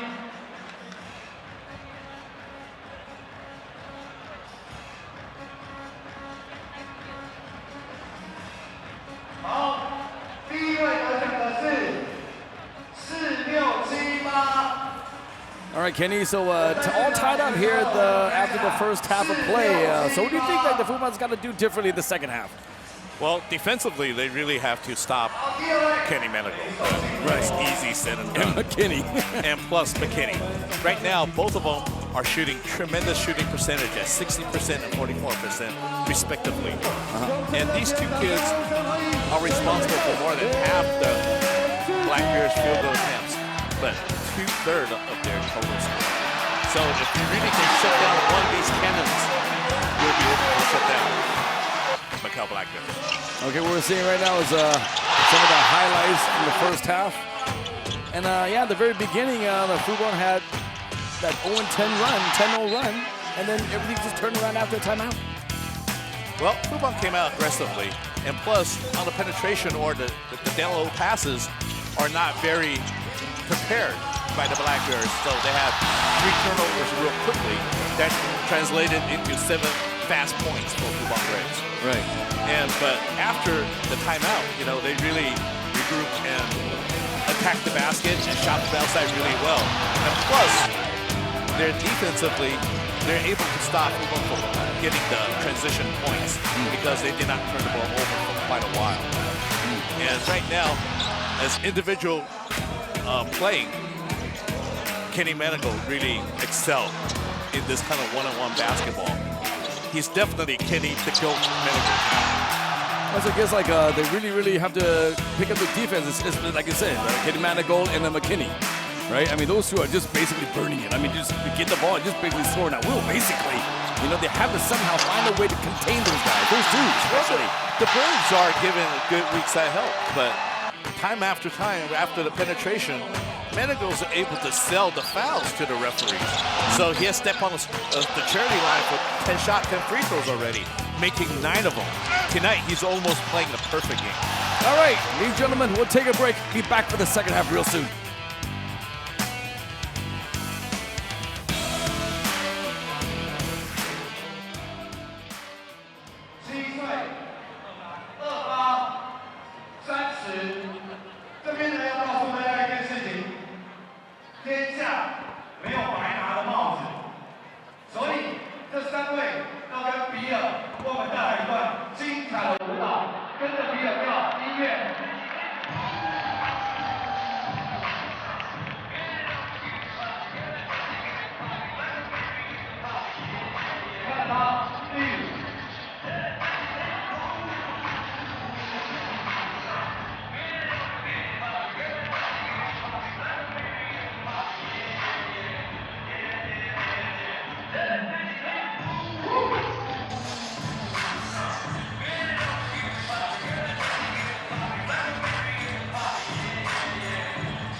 All right, welcome back to the game. We're getting ready for the start of the second half of the first game for the Taipei Fubon Braves here in Taipei versus Macau Black Bears. All right, let's take a look. 14-26 shooting, 2 points, 10 of 18. Well, you can tell from the numbers. What does it tell you, Kenny? What does it tell you? Well, Fubon already pretty much emptied their bench, using 11 players out of the 12 players on their roster. And 10 of these 11 players have scored points. So the score is very balanced out, and it's pretty high assists to the basket rate.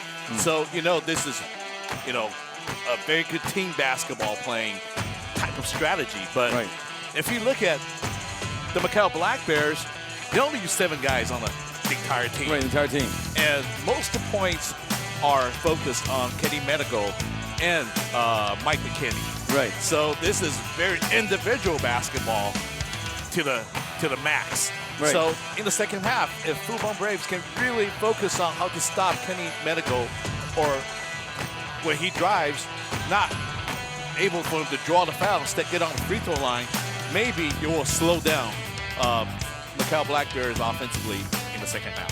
Right, as you can see, it's 48 points to 48 points right now. And Kenny Manigault scored how much in the first half? Like 23 points? Right. He's accounted for almost half the points. Almost half the points. Right.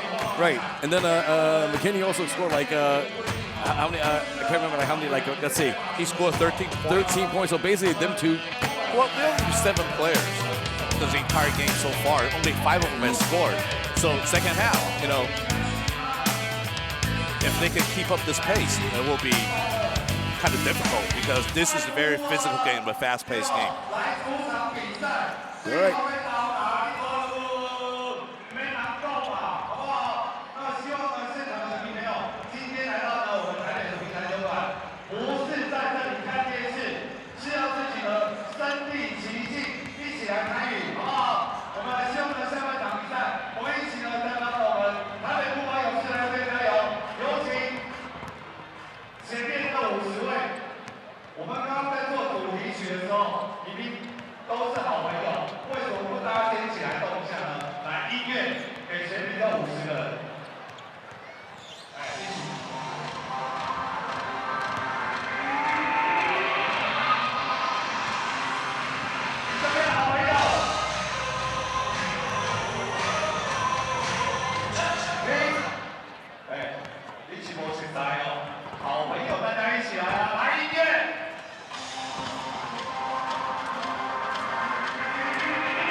All right, everybody, welcome back to Taipei, the beautiful Taipei Heping Basketball Gymnasium.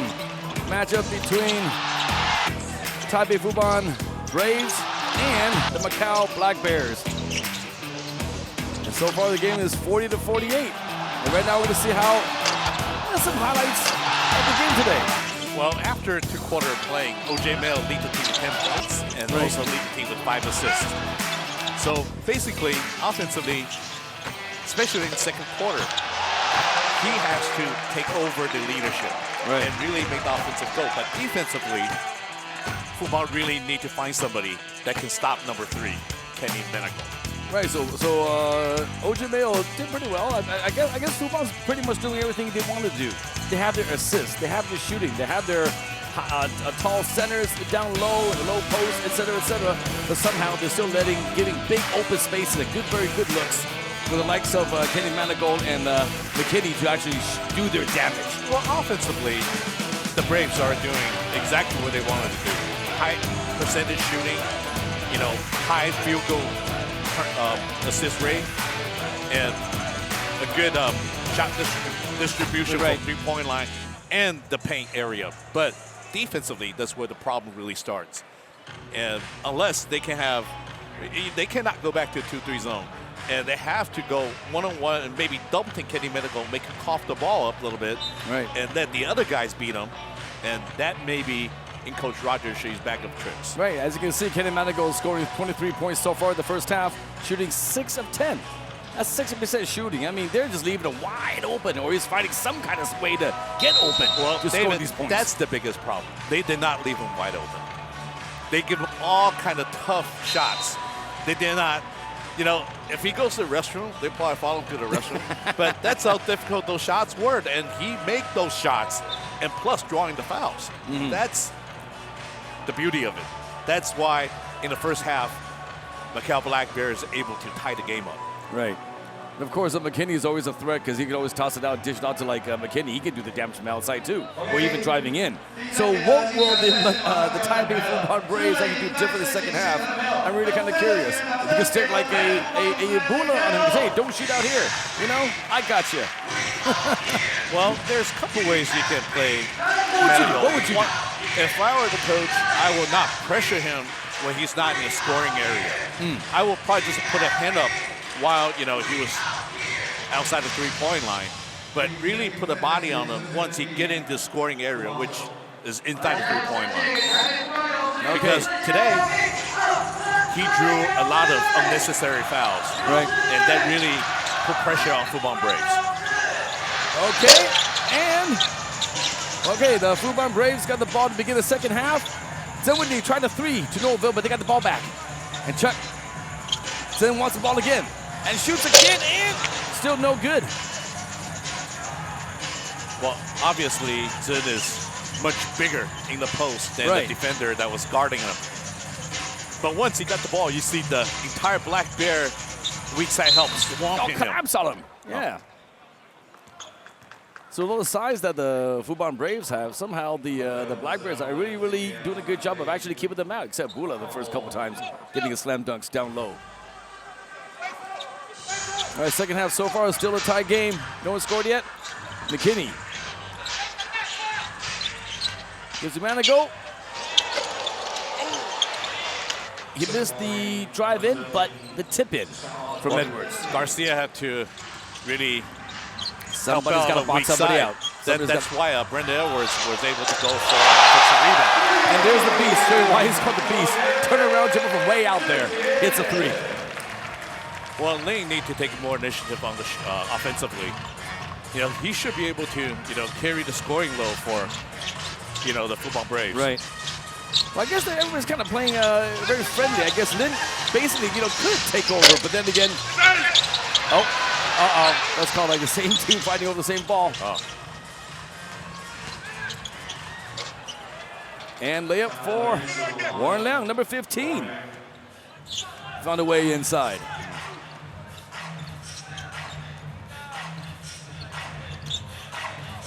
Lin with a little juke. Gives it to Garcia. Wow. I heard a slap. Somebody heard a slap, and there was no foul.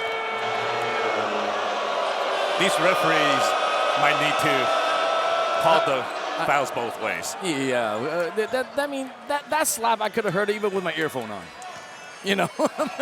It's straight across the arm slap. Maybe the slap was on the chest, so it didn't count. I don't know. But either way, the game continues, my friends. Manigo drives in and a reverse. No good. Mayo with the rebound.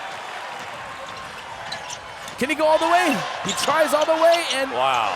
Garcia with the rebound gets it back up, and no, missed the missed the layup, grabbed his own rebound, and actually this is the way he should finish with a dunk. Exactly. Barring for all the body contact, Garcia really need to go up strong like that. Yeah. McKinney got by 4 Braves and puts the ball up. He's probably driven like cars in Taipei City or something. He's just like going into little alleys and actually making his way through. Well, actually, driving in any Asian metropolitan city, it's the same way. Try driving in Bangkok. That's tough too. Huh? Well, including the Braves really clogging up the lane. Right. So it's difficult for any penetration.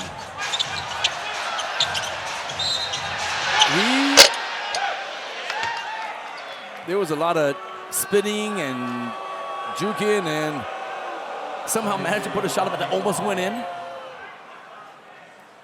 Oh, non-shooting foul. Very quickly, the Braves have accumulated 3 team fouls. Right. So, down with the shot, no good. Garcia with the rebound. So they actually said something in the locker room that really probably changed the way they're actually playing. Ling with the layup and 1. And now he's saying, come on, everybody, let's get involved. We have a capacity crowd that really needs to get involved. Well, this is what really the Braves needs to do to get the fans get behind them. Right. And Lin has been a favorite for many, many years. Yeah, you got to realize this.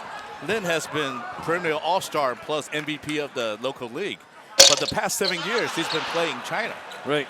You know, with CBA. So returning to Taipei and starting today is really exciting for Taipei fans. Right. And they have an open shot. No good. Edges with the rebound. Manigo spins and finds. Edwards with the slam dunk. Then had a 3, thought about it. Took it back. You know what? Let's take it. And sure, it's good enough. Why not? Well, Lim is not giving the Bees landing space. But regardless, back-to-back 3-point shot by the Beast. And a missed opportunity and the bounce pass. And Lin, 2 more points. I think the momentum has shifted. The Braves really controlling the 10-point pace right now. Right. Nothing, like I said, Lin really has to take control of the game, and he actually is. If the Black Bears cannot score here and Fubon gets another score, they might have to call a timeout. And they give Chaya charging for offensive for a push-off. Well, that's a horrible call. Menego's doing exactly the same thing the entire game, but he was drawing fouls left and right. It's a grab bag, my friend. It's a grab bag. You know, can't blame the refs. I think it's just like one of those things that if it's like happening too close, they're gonna call it. Well, welcome to ABL, rookies. You know what? I think it's just part of the game. You know, like you know, it is. It's just getting used to the game. It's getting used to the style of calling. I mean, fair is fair. Come on, guys. You know, you're gonna get slapped a little bit. They're gonna slap you a little bit. You're gonna slap them a little bit. Come on. Let's just play ball.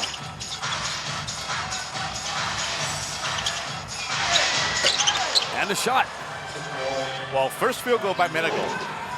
Because second half, you know, Fubon has changed the man-to-man matchup.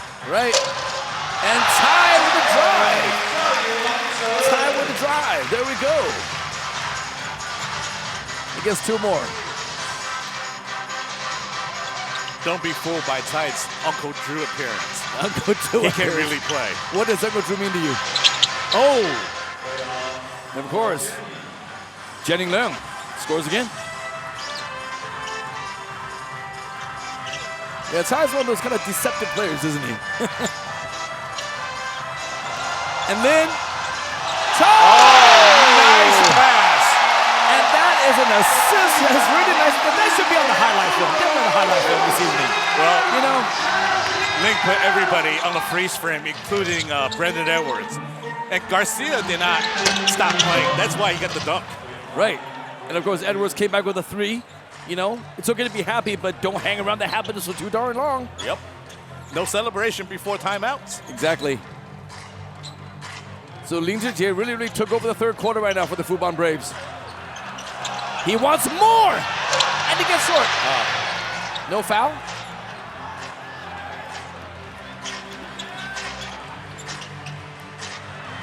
Long with an outside shot, no good. But Edwards got the rebound. Jennings for 3. Well, Jennings was 1 for 5 from three-point line first half. But second half, you know, nothing stopped the score. Hey, you're in the ABL, right? You're at this level. You can't leave anybody open. Exactly. You can't leave me open. Plus, you know, if you're a shooter, you shoot till you make it, you know. Right. And tie with the reverse. Like I said, Uncle what? Uncle Drew. Yeah, somehow like all the attention is on Lin right now, and somebody finds the open man. That's what happens when you score like 2 straight baskets. Well, that's the beauty of Fubon offense because it's very balanced attack that everybody gets to, you know. Right. Have an open shot. Right. Well, they have a little spurt going right now. It's only a 2-point game right now. Garcia, open or not? He goes up and draws a foul. And he draws a foul on, I do believe, Medical? Oh, no, Edwards. Brendan Edwards.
All right, what a game this afternoon between the Taipei Fubon Braves against the Macau Black Bears. And so far the score is 66-64 with the Braves hanging on to 2-point lead from this capacity crowd. The first ever ABL home court game, Kenny. What a great afternoon, huh? Well, close game, exciting game. Exactly. Especially for the Brave fans. The second half, the beast has awakened.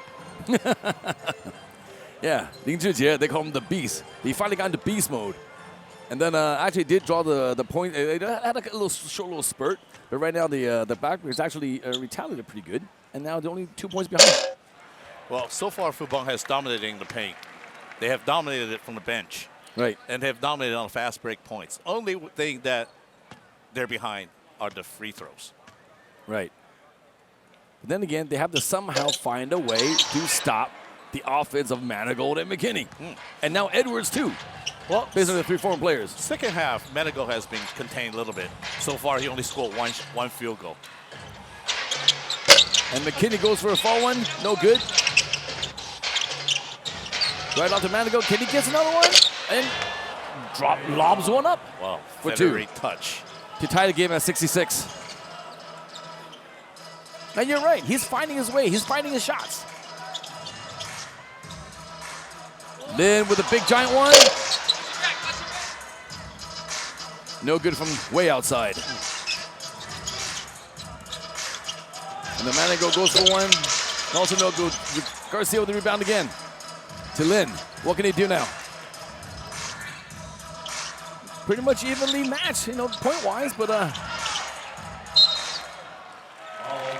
Garcia got the ball punched out of his hands. Well, the problem for Macau Black Bears right now is that they have a very thin bench. Right. And plus, McKinney and Edwards both have 3 fouls. If McKinney gets into foul trouble, Menego can still score. But if Edwards getting foul trouble, they have nobody defending the post and rebounding post. Well, they somehow gotta figure out a way to take advantage of that, and somehow steal back. Lin with 3, short. Tai with the rebound, put it back up, and he does, and 2 points for Tai Wen-chang. He is a tough guy down there. Exactly. He's very slick. At 6'2", Tai kid has, normally average about 8 to 9 rebounds per game. So rebounds is not a matter of height, it's how you judge and how you gain position. Right. And another steal. Lin, can he go all the way? Is he gonna go? Nope, but he got the rebound back. Tai again. Tai drives in. Lin spins around. Oh, and a no foul call on that one.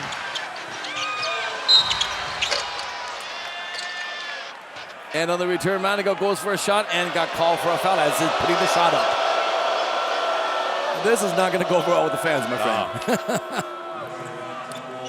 Well, it seems like forever McKinney can draw his 4th foul. Well, I guess on the replay, I guess, a foul is a foul. I mean, come on.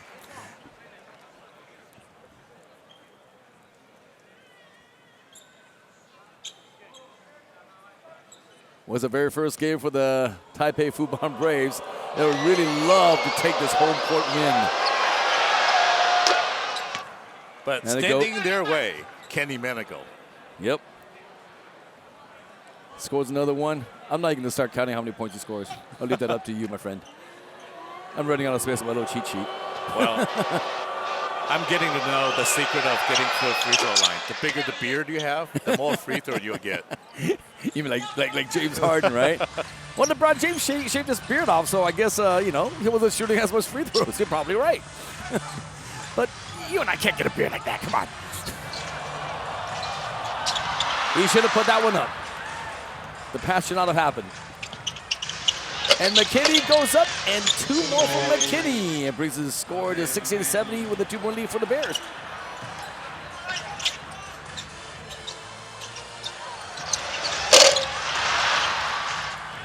Another shot for the Fubon Braves. That's no good. Well, they really got to be careful right now. Not to let this game slip away in the 3rd quarter. Somehow they find Edwards down low for 2 more. Right now, the Bears are finding a way to get the scoring done down low. And plus, they're getting to the paint too easily. Yeah.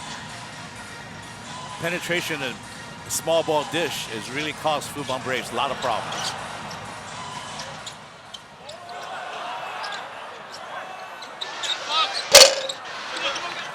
All right, now you have a lineup with no Ling Zhijie.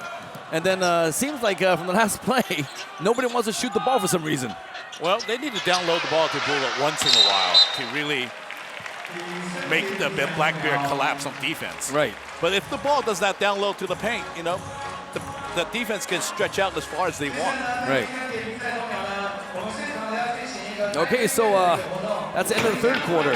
72-68 for the 4-point lead. The Macau Black Bears getting woohoo!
All right, basketball friends from all around Asia, back to the fourth quarter of our first ever ABL game for the Taipei Fubon Braves here in Taipei Heping basketball gymnasium, with them losing, actually falling behind by 4 points, 68-72 to the Macau Black Bears, Kenny. Third quarter, there were supposed to be some adjustments. It seems like they all adjusted pretty well. Well, they had a really good start in the third quarter, but you can tell once they lost their pace and let Kenny Menego get loose, it was history again. Right. So the first goal in the second half was a contained Menego, but so far they still haven't found a way to actually do that. Well, plus Fubon really have to get used to the league's many aspects. Right. Well, that's like I said, you know, different. Bula down low, somebody loses the ball. The intent was there, just could not convert. Right. Leung with the three, no good, and jumping over everybody is Brandon Edwards. So you got the two center right here, and of course wide open right there. Somehow came short. Nobody knew what happened there. Garcia all the way down, lose the ball too, comes back, and finally some fouls being called.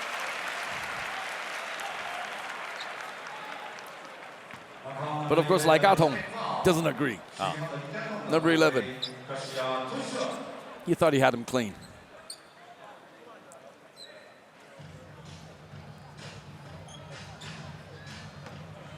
So we have Chuck Garcia at the line for two.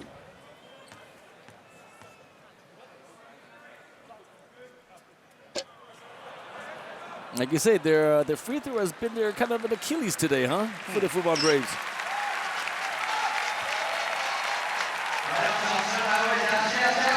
I think so far they've missed out about 7 free throws-ish, 8.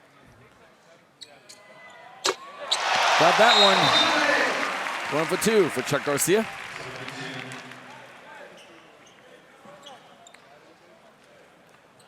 Down to a 3-point game, 69-72. Down the stretch, free throw will definitely be an important aspect of the game. Yeah, especially if they're going to use their height and put him down low. That Edwards from 3, no good. Mayo with the rebound. Gives it off.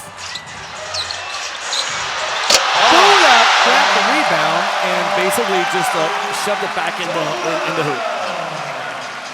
Well, the Braves finally run their sideline break correctly. Right. So they basically have to do what was actually working from the first quarter. Right. Somehow they're not like finding their way. And Ty, the deceptive Taiwan Jung does it again, my friend. Yeah, he has really good body control. Even offensively, you know, the defender is riding him all the way outside the basket. He's able to extend and score. Of course, now they got him cornered. The toss is out to McKinney from way out there again. Off the rim, no good. Rebound Mayo again. Careful. Well, good. Foul on the Black Bears.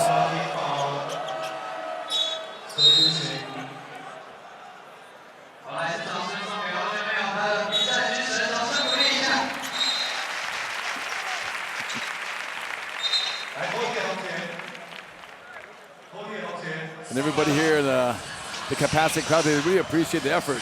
All the Fubon players and all the players actually putting into this game. You know? Exactly. But as you can tell, the Black Bear give Menego a small, short breather. Now he has to come back in the game now. Right. He had pretty much played the entire first half and the second half so far. Is somebody going to find a way to give him some rest? He can't last forever. It's Ty with the inbounds pass to Garcia. All right, Mayo taking over, taking control. What can Mayo do? Drives all the way in. Foul. That could be the 4th foul on Edwards. Oh, the foul is called on Menego. Menego.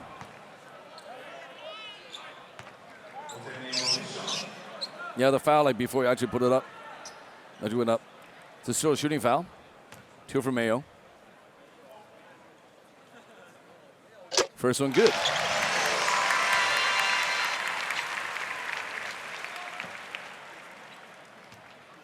Yeah, so I guess you have to attack the basket, but like you said, sometimes you don't get that foul being called. You don't get that foul being called.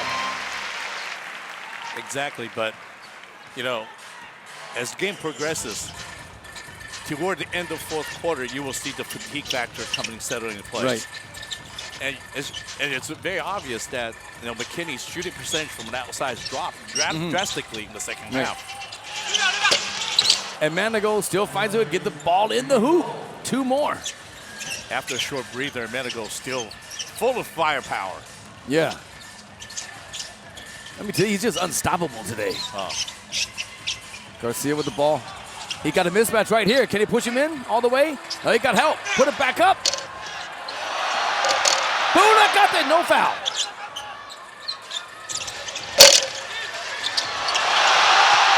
And Bula, now, he used all 7.5 of them on that sequence over there. Exactly. You can box him out, but if he's anywhere near the basket, the box out is ineffective. He doesn't even jump. Toss it out right there.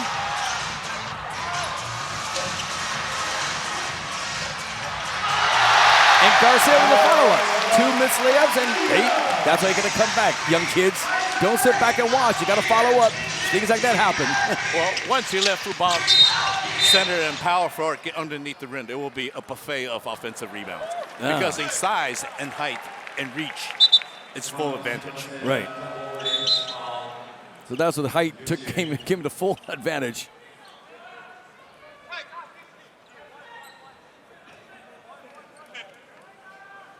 You guys are correct. Right now, you see Mando kind of slowing down a little bit, but then how long can he last? Oh. Ooh. McKinney had that shot after he pump faked high. Landed on him and puts up a shot. Almost went in. I guess when you're good, you just kind of like toss it up in the air. Somehow he just kind of finds his way to the hoop. Well, natural scorer like McKinney, you know, he can shoot at any position. That makes sense. Back to McKinney again. He puts it way up over Bula and gets the 2. That's a good touch. Way over Bula.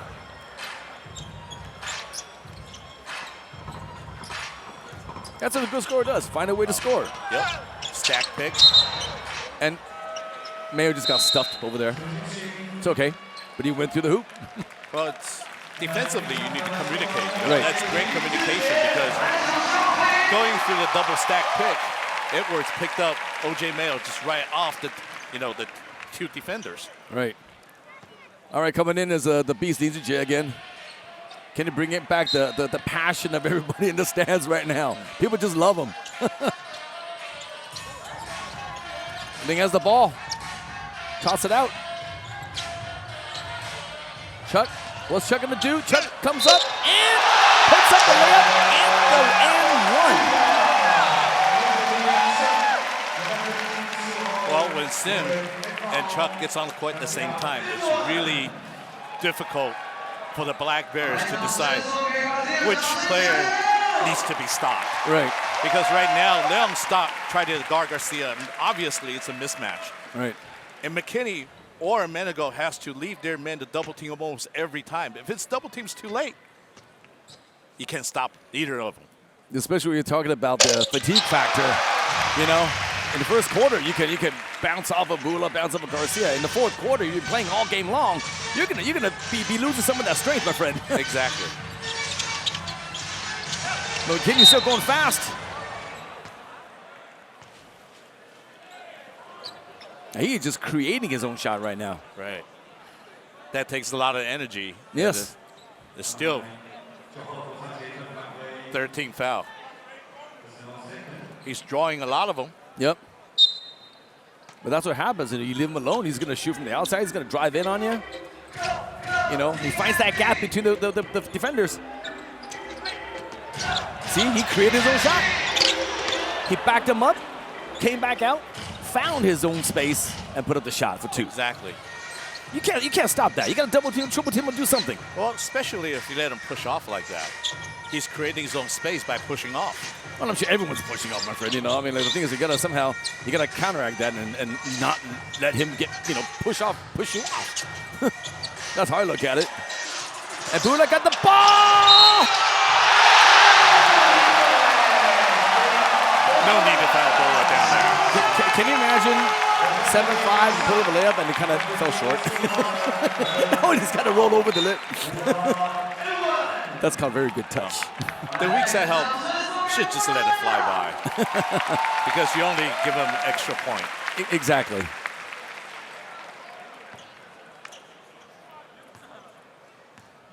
I think it's Bula the first time the free throw line, right? Guess so. All right, anyway, 2 wins for Bula. And now McKinney still wants to take over. Finding his own space for 3.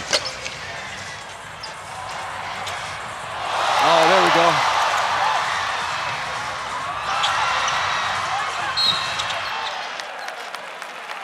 Everybody had a little spin around, turn around. Somebody touched the ball, somebody fell down, etc. But a foul called on the Black Bears. And Garcia down. Should be okay. Right now it's 84-78. Fubon Braves with a 6-point lead. We'll take a short break. We'll come right back. Stick around. Don't go far.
All right, welcome back, everybody, to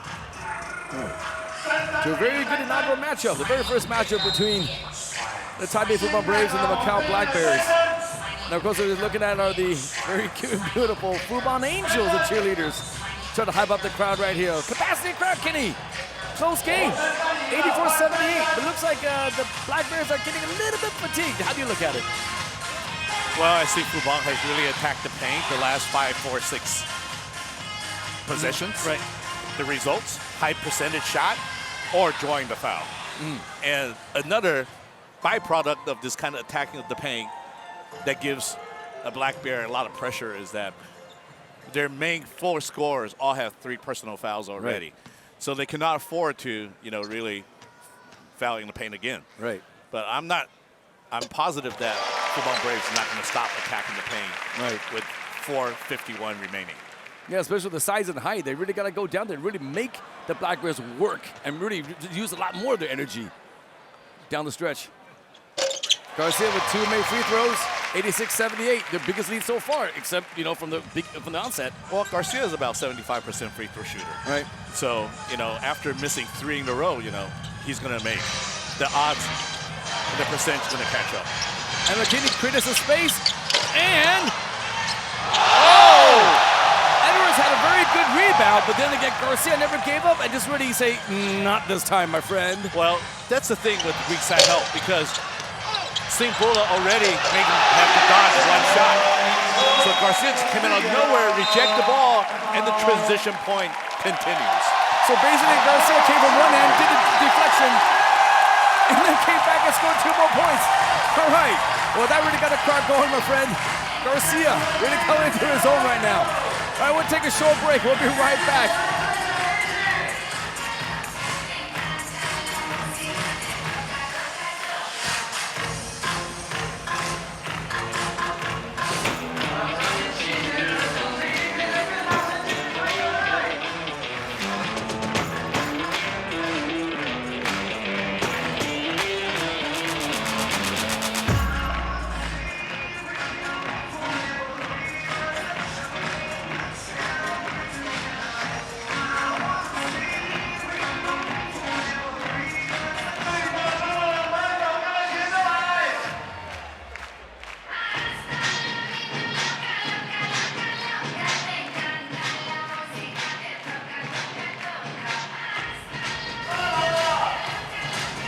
right, so Macau Black Bears call the timeout, trying to see what's going on. With 4 minutes, 20 seconds left and a 10-point lead by the Fubon Braves. What do you think the Black Bears got to do, Kenny? Well, they got to find a way to stop Fubon attacking the paint because just this last 8 minutes, Fubon has scored 16 points in the paint. Right. Versus Black Bear, 2 points. So this is the biggest discrepancy since first quarter, 10-point lead for Fubon Braves. Right.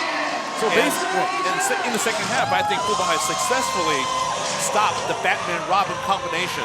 Batman still scored, but Robin has slowed down quite a bit. McKinney scored 18 points so far. Right, so basically at this time of the game, the size of the Fubon is really coming into effect. And McKinney is still finding his way to try to score points. Leung on the outside for 3. Jennings Leung.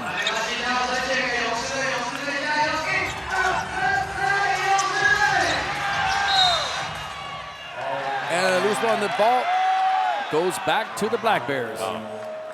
OG losing the ball right there? Well, Fubon needs to work the ball around a little bit better. Yeah. We have like a 7-point lead right now, and then 3:47. You really gotta work on the good shot and work on the clock a little bit. Exactly, because all 5 guys on the court are very capable. Right. The ball does not need to be stopped on one person's hand. Right.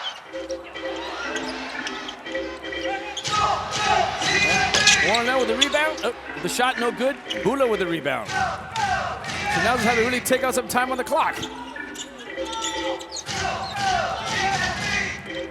I think the side's going to clear out for Sim to go get a high-low post going. You think so? And 1. I think you're half right. They have Bula down there, so they're already afraid he's going to pass the ball to him. So it kind of drew their kind of a vision away. Well, especially when the Beast penetrates to the basket. Edwards did stay home. Right. If he leaves Bula, that means Sim's going to get a small pass and dunk the ball. Exactly. So all the tactics that Fubon Braves are wanting to do, it's actually happening right now. Yes. And what they're doing is really stretching the court out because this penetration of the Beast started with the cross-court pass. So the defense have to shift from right to left, and the weak side help cannot get there quick enough. Right. But it's not over here. We still got 3 minutes left on the time. Edwards with a shot, and it's good. Edwards for 2. That's going to be there all day. If they run somebody off Edwards and make Sim Bula come out and play defense, which Sim is not going to leave the free throw line and guard Edwards from the outside. Right. Right now it's clock is working against, and Bula gets the ball. Little butterfinger on Sim Bula right there. He had it. And Jennings Leung with a very timing layup for 2. So besides the 3 inputs, Jennings Leung is really coming to his own too, huh? Exactly. He's finding a spot. Oh, unfortunately, that is his 4th foul. Jennings Leung. And the Taipei Fubon Braves calls a timeout on the foul from Jennings Leung on Lin Zhijie. All right, so 91-85, timeout by the Braves. We'll take a break. And don't go anywhere, my friends. It's not over yet.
ladies and gentlemen, welcome back to the game here in the beautiful Taipei Heping Basketball Gymnasium with the Taipei Fubon Braves holding on to a 6-point lead, 91-85 over the Macau Black Bears. All right, we got 2 minutes. No 2-minute warning, huh? This is not football. 2 minutes, 30 seconds left. Okay. Well, Black Bears has used pretty much 6 players the entire game. Right. 4 guys with playing time over 30 minutes already. Right. With this kind of frequency, this kind of intensity, it's kind of hard to play only 5 guys the entire game. I mean, we're human beings. We're not machines. We can't go like full 100%, like full out game the whole time. Especially you have to go both defensively and offensively. And it's really, I think, taking toll on McKinney scoring the second half. Right. Because in the second half, his shooting percentage and shot attempt has dropped drastically. Right. Well, it's just part of the game. Like we said, different aspects of the game. The physicality, the endurance, that's all part of the game. You got to hand to him, dude. You're actually doing pretty well. You know, playing shorthanded. Whoa. Oh, that's a foul right there. Ill-advised foul, but just couldn't stop.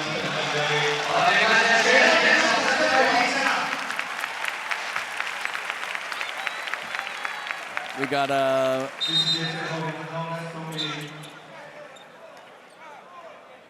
got a little sweat going.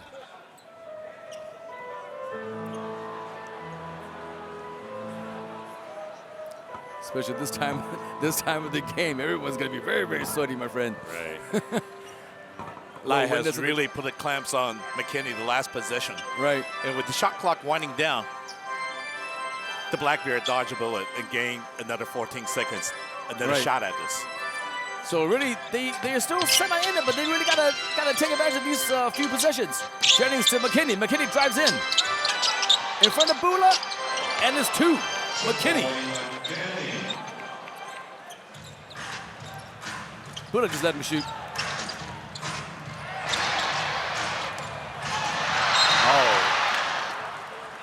I'll let you explain what happened there. Well, I'm not even going to try. OJ released too early. He has full confidence in Lai that he can handle the ball past that court. So as a primary ball handler, he let Ling and Lai stay in the backcourt.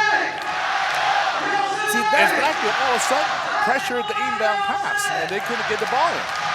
You figure like this at this time, it's still 1 minute 36 seconds left, Kenny. I mean, with a 5-point lead, anything's still possible.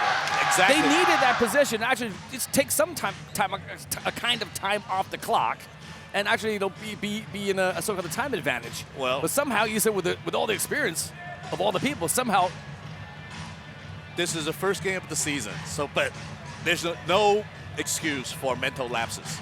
Right. And what just happened, my friend, is a mental lapse. Right. The opposing team all of a sudden give you a pressure inbound, and your primary ball handler is out cherry picking. Okay. All right, ladies and gentlemen, right now we have a little technical difficulty at the scoring table. So everybody's getting a kind of a surprising rest at the moment. Okay. So I guess this would actually help out the Black Bears, right? This little extra rest. It's 1:36. 1 minute 36 left on the time. 92-87. 5-point lead by the Fubon Braves.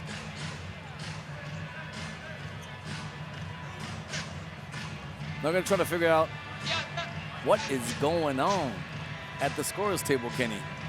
Are you telepathic? Can you figure it out? Nope. It seems like there's something wrong with the shot clock, because that's what we're adjusting right now. Right. But observe it.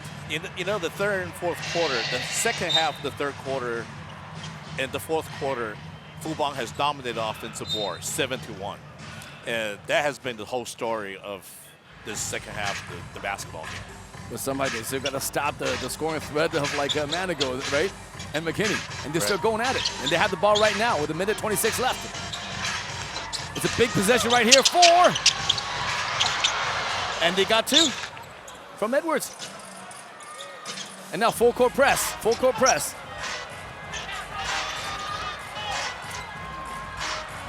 That was a very dangerous pass, by the way. Cross court over. Now they got to work the time. Yep.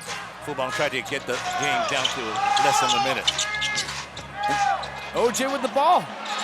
Well, OJ turned the ball over. That's what I'm talking about.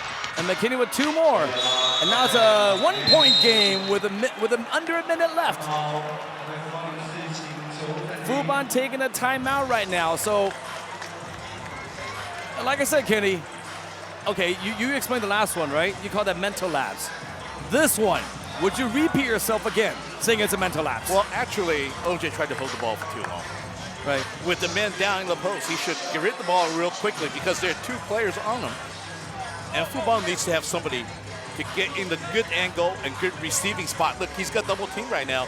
What he's trying to do is he should be passing the ball to the open teammate to have number advantage again. But unfortunately, I think he's trying to hold on to the ball and just ride out the clock. But with time remaining, it's still, 53 seconds. It's not time to ride out the clock yet. Technically, you just have to be moving the ball. If you get open shot with 2 seconds left, take the shot, right? But then again, like no one's really helping out. So right now, I'm not sure like what Fubon are actually doing. They're letting Mayo dribbling. Where's the help, right? Where's the pick? Where's the help? Everyone's kind of standing there in their own corner, waiting for the ball. Is that a problem too? Remember the last time that Fubon turned the ball over with OJ dribbling? I already mentioned that he's holding the ball too long. Right. Fubon is at its best when the ball is worked around. When it's moving, stretching the court. Yeah. And that's where they have the highest advantage of shooting. But right now, when they're not moving the ball, this is where double team will happen. This is where the turnover will happen.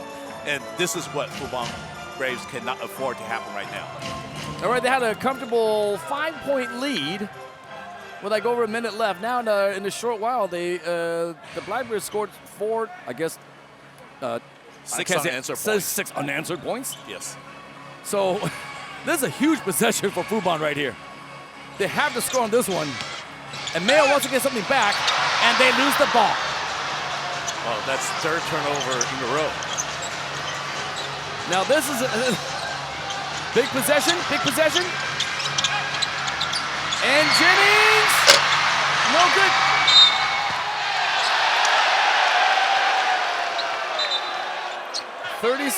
Thirty seconds left, almost 31, not quite 31. Buddha claims he had the ball. Oh. And it was on the Black Bears who touched it last before it went out of bounds. The referee's going to go for a review now. They're going to go for a review. Oh, this is going to be a big one. You got 30 seconds left. Well, close game like this, there's no letdown. You have to box people out. Right. But with Sim on the court, sometimes you just rely on him to pick up all the defensive rebounds. And with this kind of mental relaxation, with mental lapses, that's where you lose games. Yeah, sometimes when the ball hits the ground, don't forget he's 7'5", right? Him coming down to pick up the ball is going to take a while.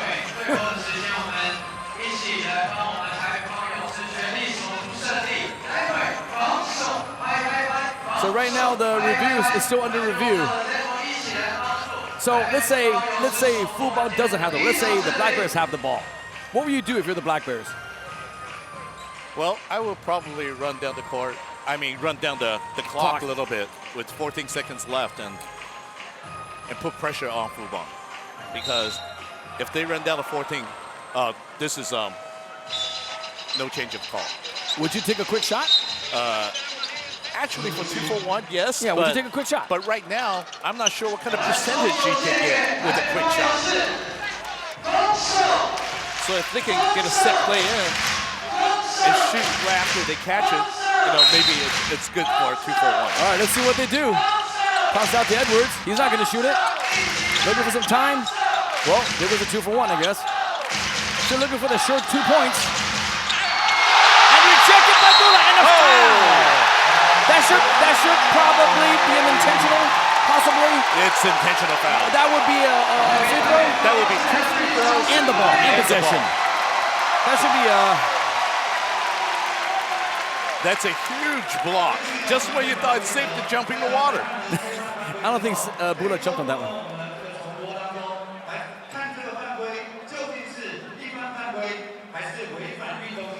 Okay, we heard it right here on the court. They're saying they're going to review it right now to decide whether it's a regular foul or like a flagrant foul.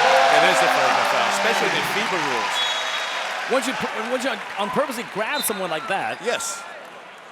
if it's not, I wouldn't call it a clear open court. I mean, well, open somebody's lane. ahead of the ball. Right. So it's not a clear path. Right. Because he grabbed it with both hands, that he's not making a play on the ball. Right. He's making a play. It's on an intentional foul. That was more like out of frustration. Well, now plays college ball in Canada, so he might not be very familiar with the FIBA rules of grabbing the player as an intentional foul. Right. So Lin with 2 big free throws right now, leading by 1. First one, calm as a cat. Well, is that correct? Calm as a cat. The Black Bears still have last possession, and if Ling makes it, Fubon has possession, so right. they would probably have to foul the Fubon Braves. They have to go for a steal. If they don't get the steal, they have to foul. Right. Lin with 2 big free throws of the night. 2 big free throws. Fubon does not have to shoot. They don't have to shoot, but they got to get the ball in though.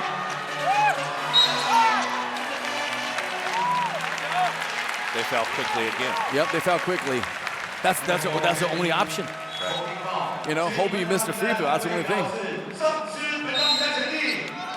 I would take Bula out right now, right? Put in the free throw players. I mean, free throw shooters. Well, Sim is actually a decent free throw shooter, but for defensive purpose, because right now the Black Bears will have to probably shoot a 3-point shot. If Sim cannot go out and defend the Edwards from shooting 3-point line, it might not be a best strategy to take Sim out. All right, it's not over yet. We just have 19 and almost a half seconds left. Well, and then just missed the first free throw. This free throw is going to be so important. Yes. Because 4 points would make 2-possession game. And he makes it. Makes 1 out of 2. All right, so we got the timeout, the Black Bears. Rightfully so. All right, 19 seconds left. I guess that was a huge block by Bula. Yes. Huge. And right now, I don't think the Black Bear need a 3-pointer. They should take whatever the quickest points they can get, and they come back with another foul. Well, hopefully, idealistically, you toss it out to either Manigault or McKinney. They drain the 3 and foul right away. You're still in the game? I'm sure the sideline pass, they will probably try to pass the ball into a shooting position. Right. So they will spend very little time to try to get a 3-point shot. If the Braves really crowd the 3-point line, they will drive and get an easy 2. Right. And then try to get a foul and try to get a possession. So try to shoot it like in the first 5 seconds? Possibly, like a quick one? Well, if the shot is there, they'll definitely take ASAP. Yes. All right, 95-91. There's still anybody's game, my friend. It's not 100% for the Fubon Braves yet. It really depends how the next play pans out, ladies and gentlemen. First game here in the Taipei Fubon Basketball Gymnasium. That is an exciting one, Kenny. Yes. Did you expect the game to be down to this situation? Well, the Black Bears always been a very exciting team. Right. They're very fast-paced. They're big 3-point shooting.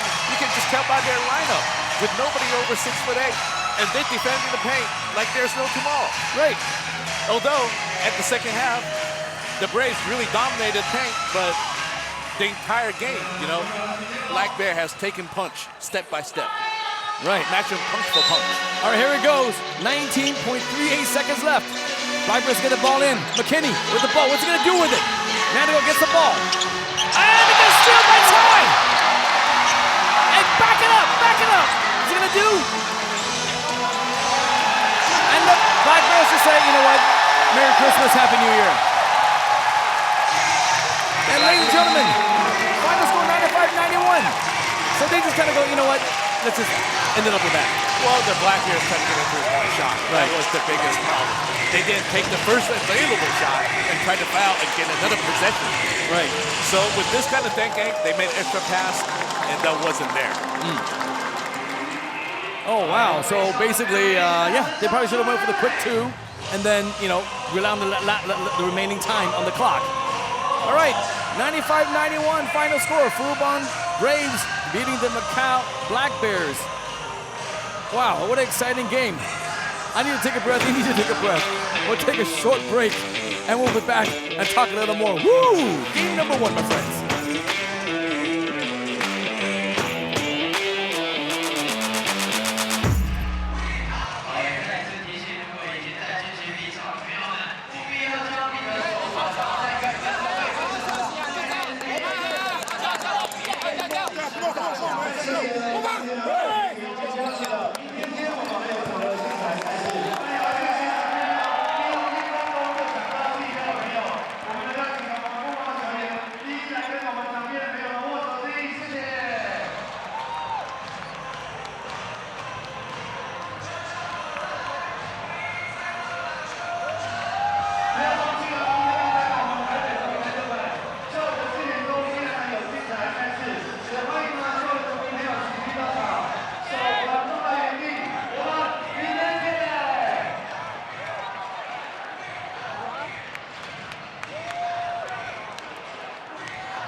谢谢各位球迷朋友的莅临，也用了最热情的方式，帮我们台北富邦勇士篮球队守住了今天的开幕项目的主场。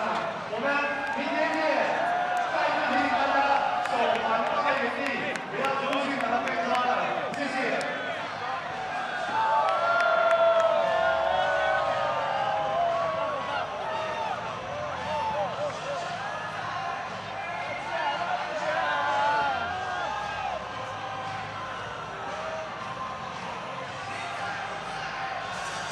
All right, basketball fans, happy ending to all the Taipei Fubon Braves fans, with them winning by 4 points at 95-91 against the Macau Black Bears. What an exciting game, Kenny. Yes, Fubon Braves had the size advantage. At the very end, the whine and grind brand of basketball really took effect. In the paint, Fubon dominated. All right, this is our first home game. So next 5 home game together against the Kuala Lumpur Dragons on November 17th, November 29th against the Macau Black Bears again, November 30th against the Hong Kong Eastern, and December 7th, Formosa Dreamers, and December 10th against the Macau Wolf Warriors. And of course, by then we'll be ready for Christmas and Happy New Year. Exactly. I hope every game with Fubon Braves are this exciting because we have full season of exciting basketball waiting for us. Exactly. So basically today, the first game in the ABL for the Fubon Braves. It's an exciting game, an excellent turnout, excellent location. Everything is just beautiful. I mean, this is the way basketball should be. A lot of fun for everybody, exciting. Fans loved it, ball players loved it, we loved it. And hopefully this will continue. This is the first of many, many great games to come, especially here in Taipei, here at the Heping Basketball Gymnasium. Exactly.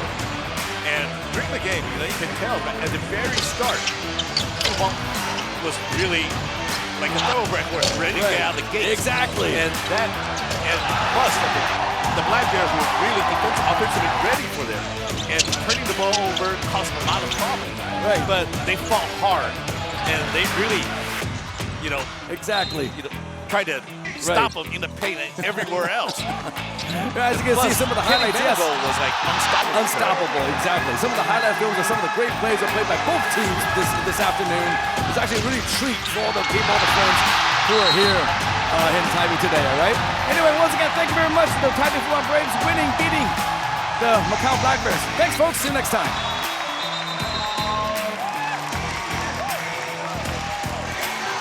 This broadcast of the ASEAN Basketball League may not be reused in any way, shape, or form without an express written consent of the ABL.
感谢呢，我们总教练许。